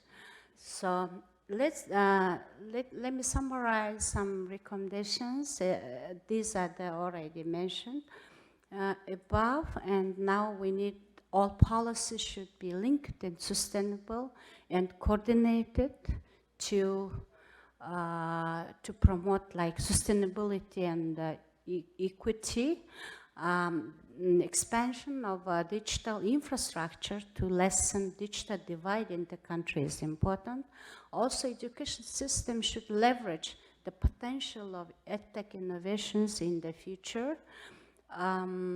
More specific intervention is needed for isolated rural schools because there is a definite, difference between areas. In terms of digital skills training, more attractive e-content should be available, and then also teacher professional development should leverage also the potentials of digital, advances. That's it. Thank you very much. Thank you. Thank you, Kishi. Now let's move to the Philippine country study report, and Ms. Bernardine Katipolan shortly Binking. She will present the findings. Currently, Binking is a consultant for the World Bank, and her technical field includes early childhood special education, teacher training, and the digital transformation. Binking, because we are much behind the time, can you just focus on the key findings? Thank you very much. The floor is yours, Binky. Yes, thank you, Li Ping. And good morning, colleagues and distinguished guests. I'm Binky, and I will give a brief overview of our findings of digital skills development in the Philippines. To set some context, the recent digital skills development is important is that it's predicted to grow the economy by 12% or generate $92 billion in revenue by 2030. However, the reality is that Filipinos lack the skills to fill roles that require increasingly sophisticated skills. And so with this, we wanted to know where there are gaps and opportunities to pursue digital skills development, taking into consideration existing policies and programs in the country. We use the digital capability study as a framework for studying the policies and programs in the Philippines. And according to authors Melham and Jacobson, a digital culture with the attributes here are necessary for digital skills development. And in the Philippines, what we found is that there are government initiatives that reflect these attributes, but the absence of a unified and conducive digital ecosystem, as well as some implementation challenges, constrain the full realization of the intended benefits of these initiatives. On a policy level, what we found is that there is a vision for economic prosperity that involves digital transformation, and it is articulated in the Ambition Natin 2040, but a framework for developing digital competencies across sectors and populations is missing. So policies that intend to set standards for digital skills are also fairly young, and they tend to focus mainly on the labor sector. Then we studied enablers in place, and what we found is that basic digital infrastructure, particularly internet connectivity, is weak. And so even with the availability of online training programs, the absence of fast, reliable, affordable internet was first and foremost a barrier to accessing platforms for digital skills training. So limited access also limits capability, which in turn limits the use of more advanced technologies such as AI in the country. And the lack of access creates the ripple effect, this ripple effect that hinders capability and the use of technology to drive the Philippine economy forward. And so with that, it is no surprise that when we looked at the digital skills gap, what we found is that the country performed poorly in ICT skills when compared to its regional counterparts, even in basic skills such as using copy-paste tools. And in addition to this, 2019 National ICT Household Survey showed that many Filipinos did not have internet at home, and many of those who did not have it reported not knowing how to use the technology as a reason for this. So to add complexity to the situation, the lag in foundational numeracy and literacy skills of youth in the country adds an additional barrier to developing basic to advanced digital skills. Understanding these gaps, we wanted to find models or initiatives that could be potential starting points for scaling up digital skills development in the country. So the first is the Philippine Skills Framework, which is a promising starting point for creating a common reference for developing digital competencies across levels and sectors. Then you have the TESTA online program, which shows that it is possible to offer massive open online courses that lead to employment.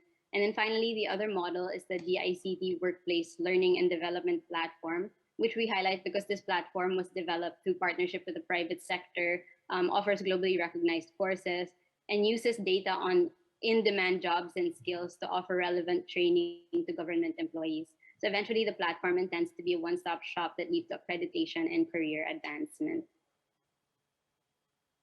And so with that, there are three main points we wanted to highlight or recommend, and that is to one, foster existing promising initiatives to boost digital skills development. So there are already piloted initiatives, but what is lacking is a cohesive effort among sectors to ensure the continuity and success of these initiatives. The second recommendation would be to evaluate and improve the effectiveness of digital skills development programs. So aside from identifying the most promising, there is a need to identify which of the many programs can actually be linked to outcomes, and technologies such as AI can help create or improve programs so that they are more responsive and aligned to actual needs. And then finally, our last recommendation is to leverage partnerships with the private sector. So no one agency can do it alone, and limitations imposed by resources is a given.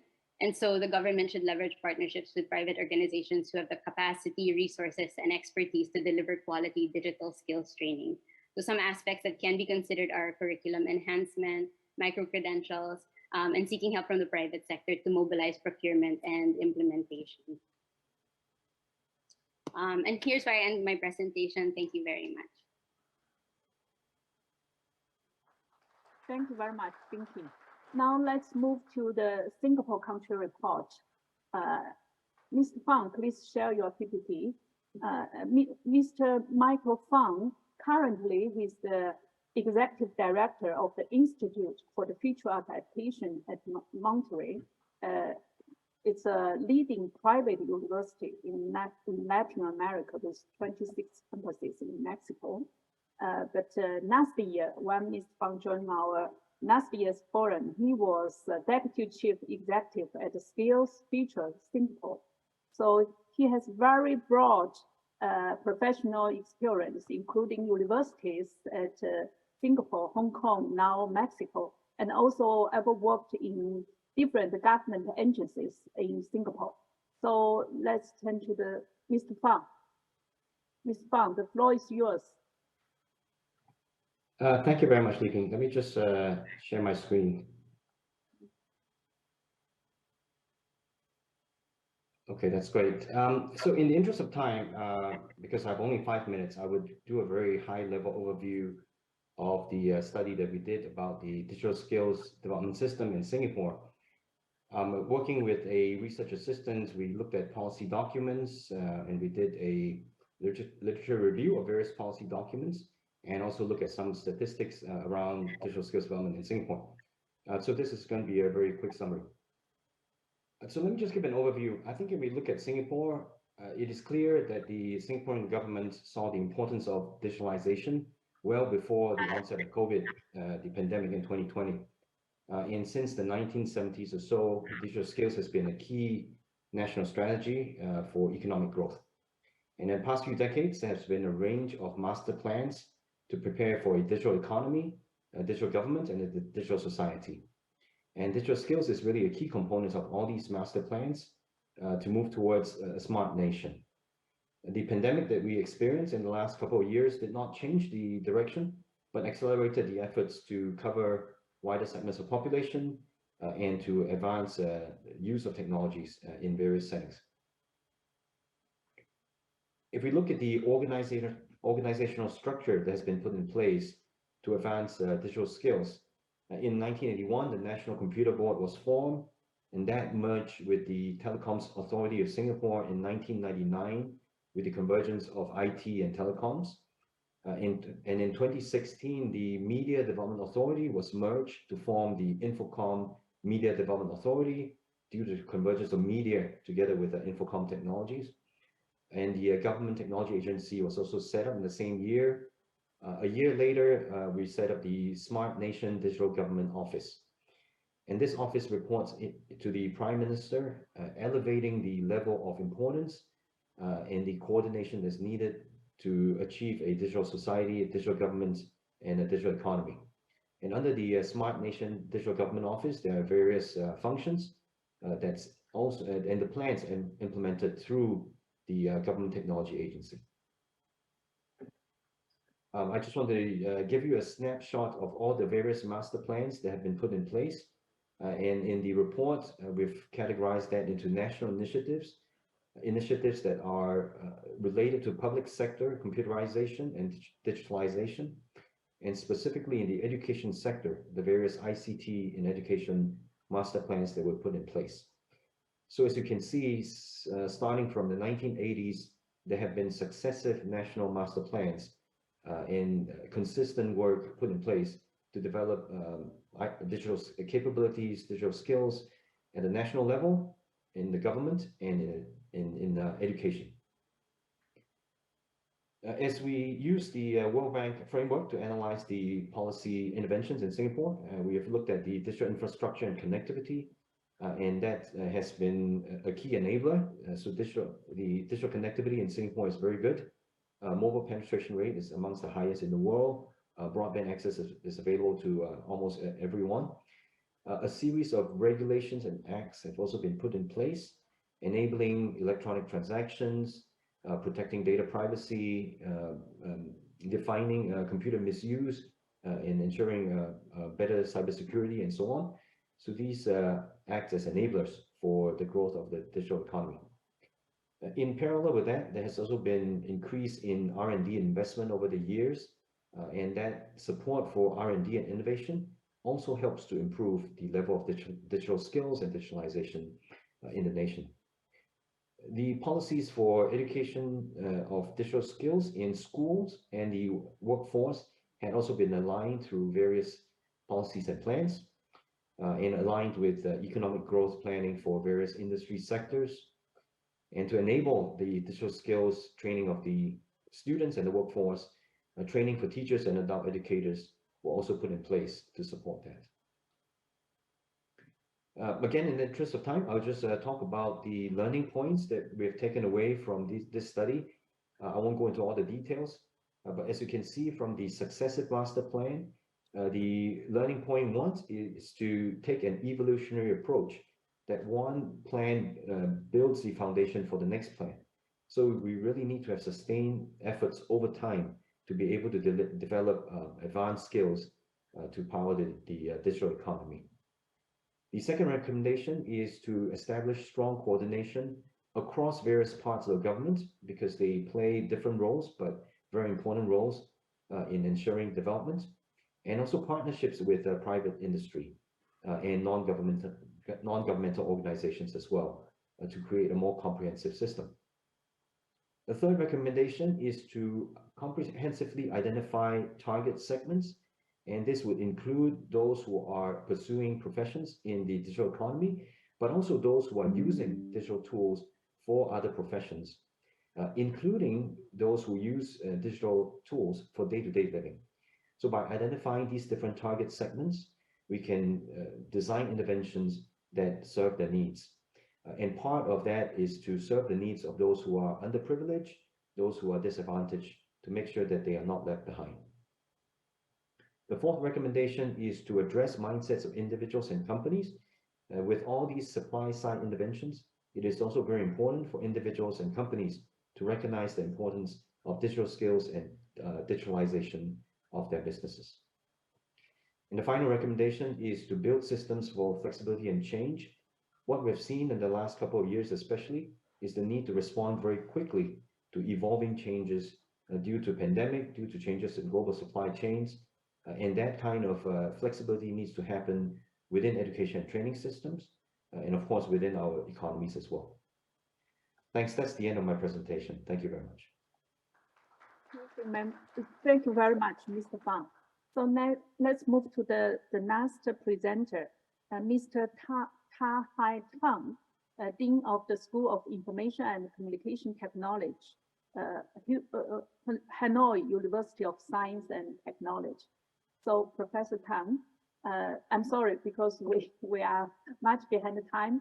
We appreciate if you can very briefly present the key message.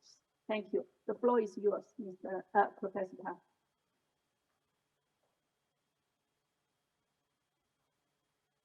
Sorry, you're on mute. Okay. Okay, so thank you very much, Ms. Moderators. Can you see my slide? Sure. Could you use the full screen? Yeah, okay. So good morning, ladies and gentlemen. So my name is Ta Hai Tung. I'm from Hanoi University of Science and Technology. So the topic for today I would like to present is human resource development for digital transformation in Vietnam. So from a report of McKinsey in 2017, in 2030 in the world, there will be about 400 to 800 million people will lose their job due to automation and AI. So there is a demand to retrain those people to strict occupation or try to support them to learn new skill. And for that, the ICT training plays a very important role. And the report also says that 75 to 375 million people need to switch occupation and learn new skill. So I mean, the training for strict occupation and new skill very high. So for us, the ICT education and training, including, digital skill training and ICT expert training. And for my presentation today, I will focus more on the second part. For the digital skill training, so we'd like to provide people with equity in the digital age. So digital skill mainly provide people with the fundamental IT and internet skills. So the target audience is workers in traditional fields facing a high risk of being abandoned in the digital age. So I mean, we have social inequality, and we hope that we can use digital skills to support them to narrow the gap. But if we cannot guarantee the digital equity, so maybe that gap can even bigger. So for that, we really need digital skill training. So for the ICT expert training, from a report published by the European Commission, so more than 75% of the added value brought by the internet is for the traditional sectors, and 55% of ICT human resources working in fields other than ICT. So for that, we can make conclusion that ICT human resources play a very important role in the digital transformation process of all fields, not only the ICT sector itself. So in Vietnam, in 2020, the Prime Minister approved the National Digital Transformation Program to 2025 with orientation to 2030, setting high requirement on ICT human resources. And in the beginning of this year, the Prime Minister approved also the national program on awareness and fundamental skill raising and digital transformation human resources development to 2025, orientation to 2030 focusing on digital skill for citizens, digital transformation knowledge and skill for civil servants, STEM for K-12 education, and digital transformation expert. It means training for the ICT expert. So I just give you an overview of ICT industry in Vietnam right now. So right now we witness the booming of the ICT sector in Vietnam. So in 2021, the total revenue of the whole industry is about something like 136 billion US dollar, and we have nearly 67 digital technology firms, and the internet economic growth rate is quite high, 31% in the last year, and I mean from now to the 2025, the average will be about 29%. And the internet and economy value at this moment is about more than 20 billion and will be 57 billion in 2025. So that also means a great demand from the business sector for the, from the ICT sector for the ICT human resources. So we have the forecast that we will have 100,000 digital company in 2030.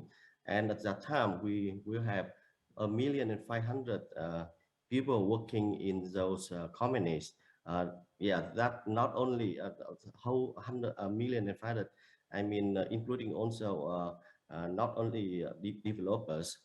So the growth rate for the software enterprises in the 4 years is 124%. So but the the training and institution in Vietnam at this moment is insufficient in supplying human resources demand from the industry. For example, you can see some statistics here. The human resource demand increased by 47% per year, while the supply, we can just supply increased by 8% per year.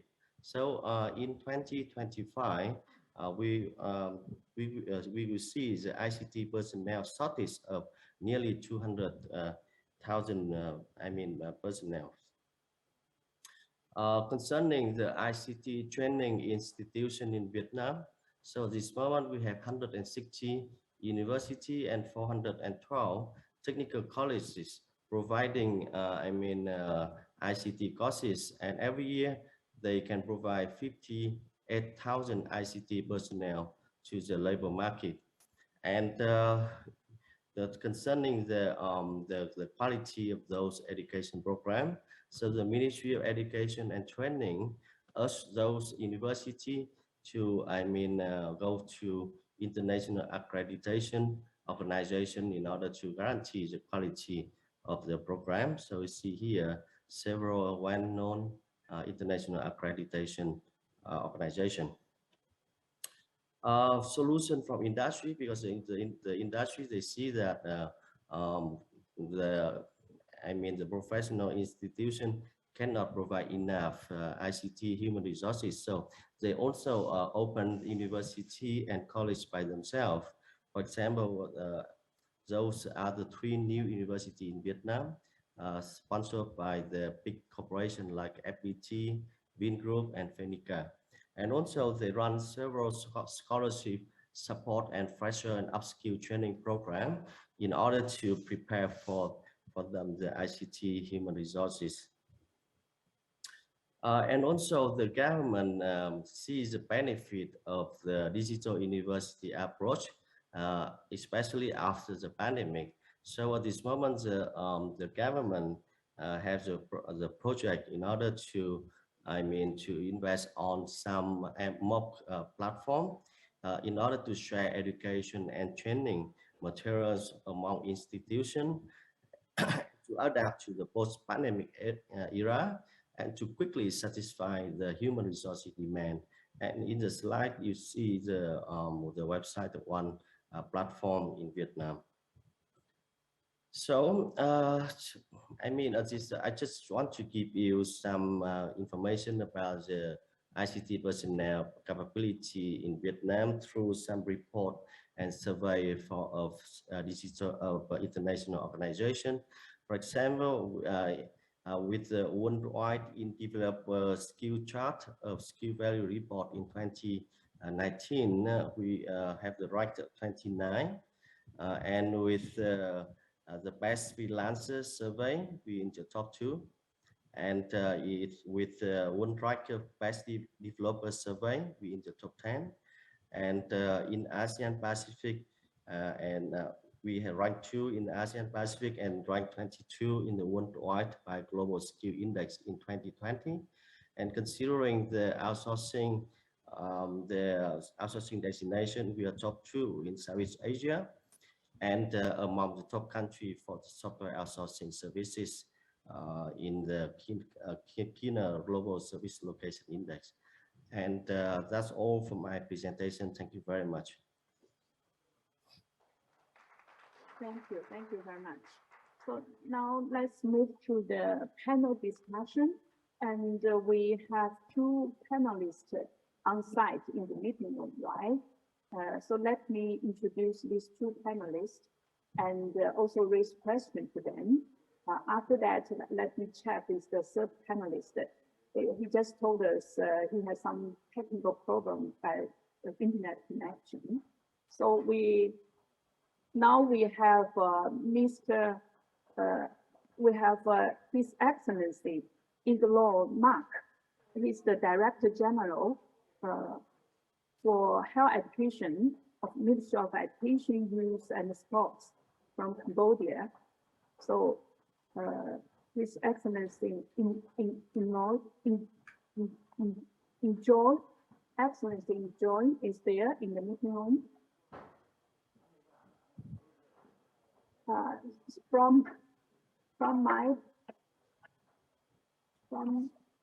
Sorry, apparently I didn't see the meeting room. So it's our 2 panelists was there. The first one is from Cambodia. Is His Excellency Enjoy. The second one is my colleague Sing Satu Lomula, shortly Sing. He's my colleague. He's a senior economist. He worked in many different regions and World Bank office. Now currently, he's based in the Jakarta office, Indonesia. Let me raise my question to 2 of them. My question to His Excellency Envoy is that you just heard that many speakers mentioned the government's role in digital skills development. So could you please share with us the initiatives by the Cambodia government in digital transformation in education? So that's my question to our first panelist.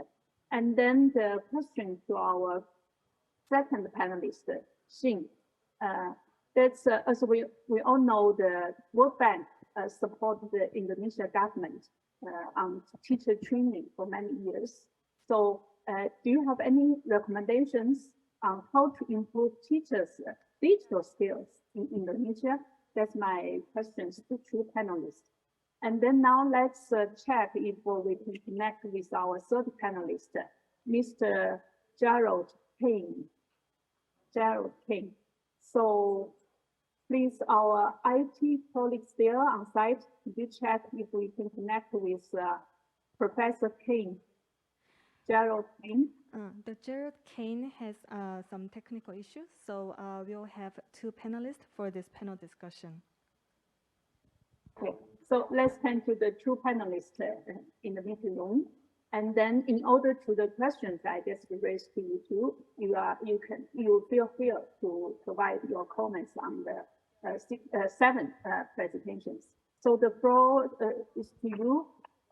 First of all, to the His Excellency Igor.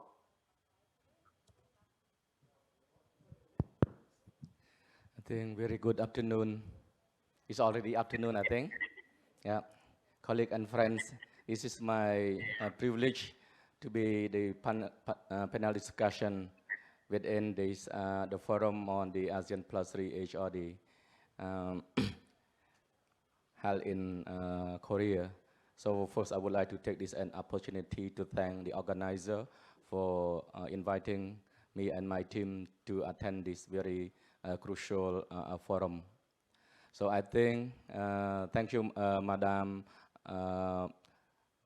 Moderators.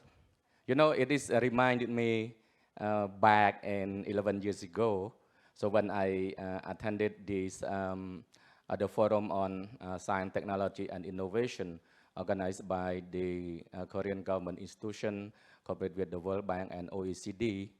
And at that time, it was a good a discussion, you know, to discuss about that the gap, you know, in the area of science, technology, and innovation within the region and also in each country.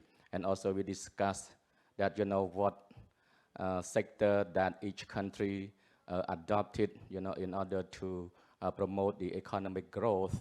But at that time, you know, I picked up that the tourism industry, but it was this kind of the challenges because they said that the tourism industry is quite fragile, you know, because if the pandemic comes like SARS or bird flus, it can affect, you know, that the tourism industry. So this is the background. But related to the question, you know, within the last 10 years regarding to the government policy to address this STI or the digital technology, you know, the government introduced so-called the rectangular strategy force, which focusing on these four main pillar: growth, job, equity, and efficiency, in order to build the foundation to realize the goal of Cambodia Vision 2050. So Cambodia will become a high income country. And in order to achieve this strategy, the government also introduced recently, just last year, the policy framework on digital economy and society. You know, and within this policy, we address in the two main challenges. So one, we focus on that the digital infrastructure. We focus on the digital connectivity. You know, what a kind of the shortage of the digital infrastructure, for example, like low connectivity or slow internet and other equipment, you know, the country like Cambodia. So we did to how that build this kind of the digital infrastructure. And also the second one, I think this also linked to that the digital trust and confidence is more focused on the legal framework and also the digital security as well. Yeah. And I think I would like to add one more thing. This is also the gap of the digital people. You know, so what I mean, this is in terms of the skill and the capacity of the people, you know, because country like Cambodia, just we are still in the low middle income country, and so the government to invest in this area is still limited. But anyway, within the last 5 years, the government of Cambodia has the commitment, you know, to focus on to build the capacity of the digital technology in Cambodia, and also the institution and also the newly ministry, not newly ministry, just one ministry, you know, the reform from the Ministry of Handicraft and Industry, moved to this Ministry of Industry and Science, Technology, and Innovation. And recently, last year also, this ministry produced so-called that the Cambodia STI roadmap 2030. in order to build, the capacity of the people and also the infrastructure in the area of digital economy. And also the other institution in order to support this kind of the policy and the like the Joe Startup Center is also established, in order to support that the young entrepreneur who are more willingness to work on that the emerging tech startup, and also the the bank, entrepreneurship bank also established in order to support this kind of the area in the digital economy and society. And also recently, the government also issued, the sub-decree so-called to set up that the Cambodian Cyber University Network, which is to reduce the gap, or in order, I can say that to promote the equitable access for the student in the rural area and the urban area, because most of the good professor, a qualified professor, they stay in the capital city, but we will use that this kind of that the digital technology, in order to provide this kind of that the equitable access to our youth to access to the quality of education. So I would like to stop by now if you would like to know more, but I think it was because of the time constraint. Yep. Thank you very much, His Excellency Inglo. Thanks for sharing us in Cambodia government's strategy taking place and the implementation are underway. And some key challenges you mentioned are very similar to other countries. I do hope during this forum, through this afternoon's study visit and this evening and tomorrow, we can have a chance to exchange with other country teams. And I do hope the bank team can support your implementation of digital policy in Cambodia.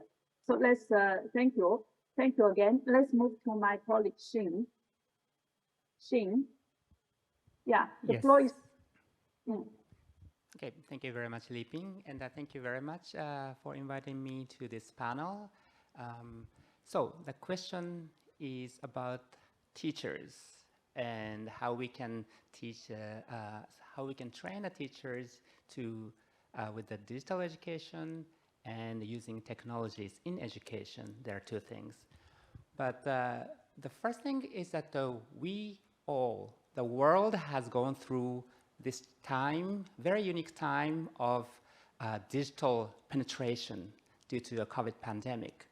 All the teachers in the world, to some extent, got exposed to using the digital technologies to teach. This is a very unique timing and opportunities. The World Bank has worked on the framework during this time and to set up effective digital education. And in this framework, we all acknowledge that the teachers are single most important element for effective quality teaching, but they are not the only one element for teaching and learning. We have 5 elements. Teachers, of course, but the students. Some colleagues already said that the students' acceptance to technology is important. Classroom has to facilitate such kind of environment. Schools has to adapt, like internet infrastructure and system itself. The policy and system has to accommodate such a change, including digital infrastructure, the contents, the management system, human capital for teachers, and of course, admin staff. I think we have learned a very good experiences today from many countries. Example from China and Korea emphasize on the importance of a holistic reform to bring all these things to the classroom. So it's not a one part. Teacher itself, themselves cannot deliver the effective teaching with the technology. Content has to be there. Classroom has to enable it. We have a good policy recommendation from Mongolia that the teachers have access to available resources already existing, encouraging teachers. So the role of the public policy may not be just a control or prescribe how you do the teaching with the digital technology, but encourage them because there are so many opportunities already existing. We also learn from a Singapore experience that system is changing, accumulating, but changing over time, has to be flexible and adjust to new technology because technology is changing day by day and very rapidly. So coming to the education and building the skills of the teachers to deliver. It's a comprehensive approach that we learn from each other today, and I think that's my takeaway from this conversation. Thank you, Lipin. Thank you very much. I'm sure you have a lot of views and insights in this area, and then as a focal point of climate change in our region, you must have a lot of information to share with us and our contact. Yeah, please, and also you must have lots of comments on the 7 presentation. Please also use the time, the rest of the time during this forum to communicate, to share your comments with all participants. Thank you very much. So because we are much behind the time, and I didn't see the questions in the chat. So let me check if any questions from participants in the meeting room. Do I have any questions from participants in the meeting room? If not, currently, I will encourage you to continue to share your questions in tomorrow's session. And then now it's too late, sorry. And then you have to have your lunch and prepare for the study visit this afternoon. So let me stop here, and then by thanks to all, to 7 presenters, to 2 panelists, and to all participants. I'm sorry for very bad timing, and let me back to our professional announcers. Thank you all. Thank you very much. Please give another big round of applause to all our presenters and especially to our moderator, Ms. Liping Xiao. Thank you very much. It was a very long session that you had to moderate, so we do really appreciate all the effort that you put in there. Thank you very much. All right, and with that, we will conclude day 1 of the 2022 ASEAN+3 Hrd Forum. Tomorrow, day 2 will begin at the same time, so 10 a.m. KST Seoul or 8 p.m. EST Washington. We look forward to seeing all of you once again tomorrow. Thank you very much.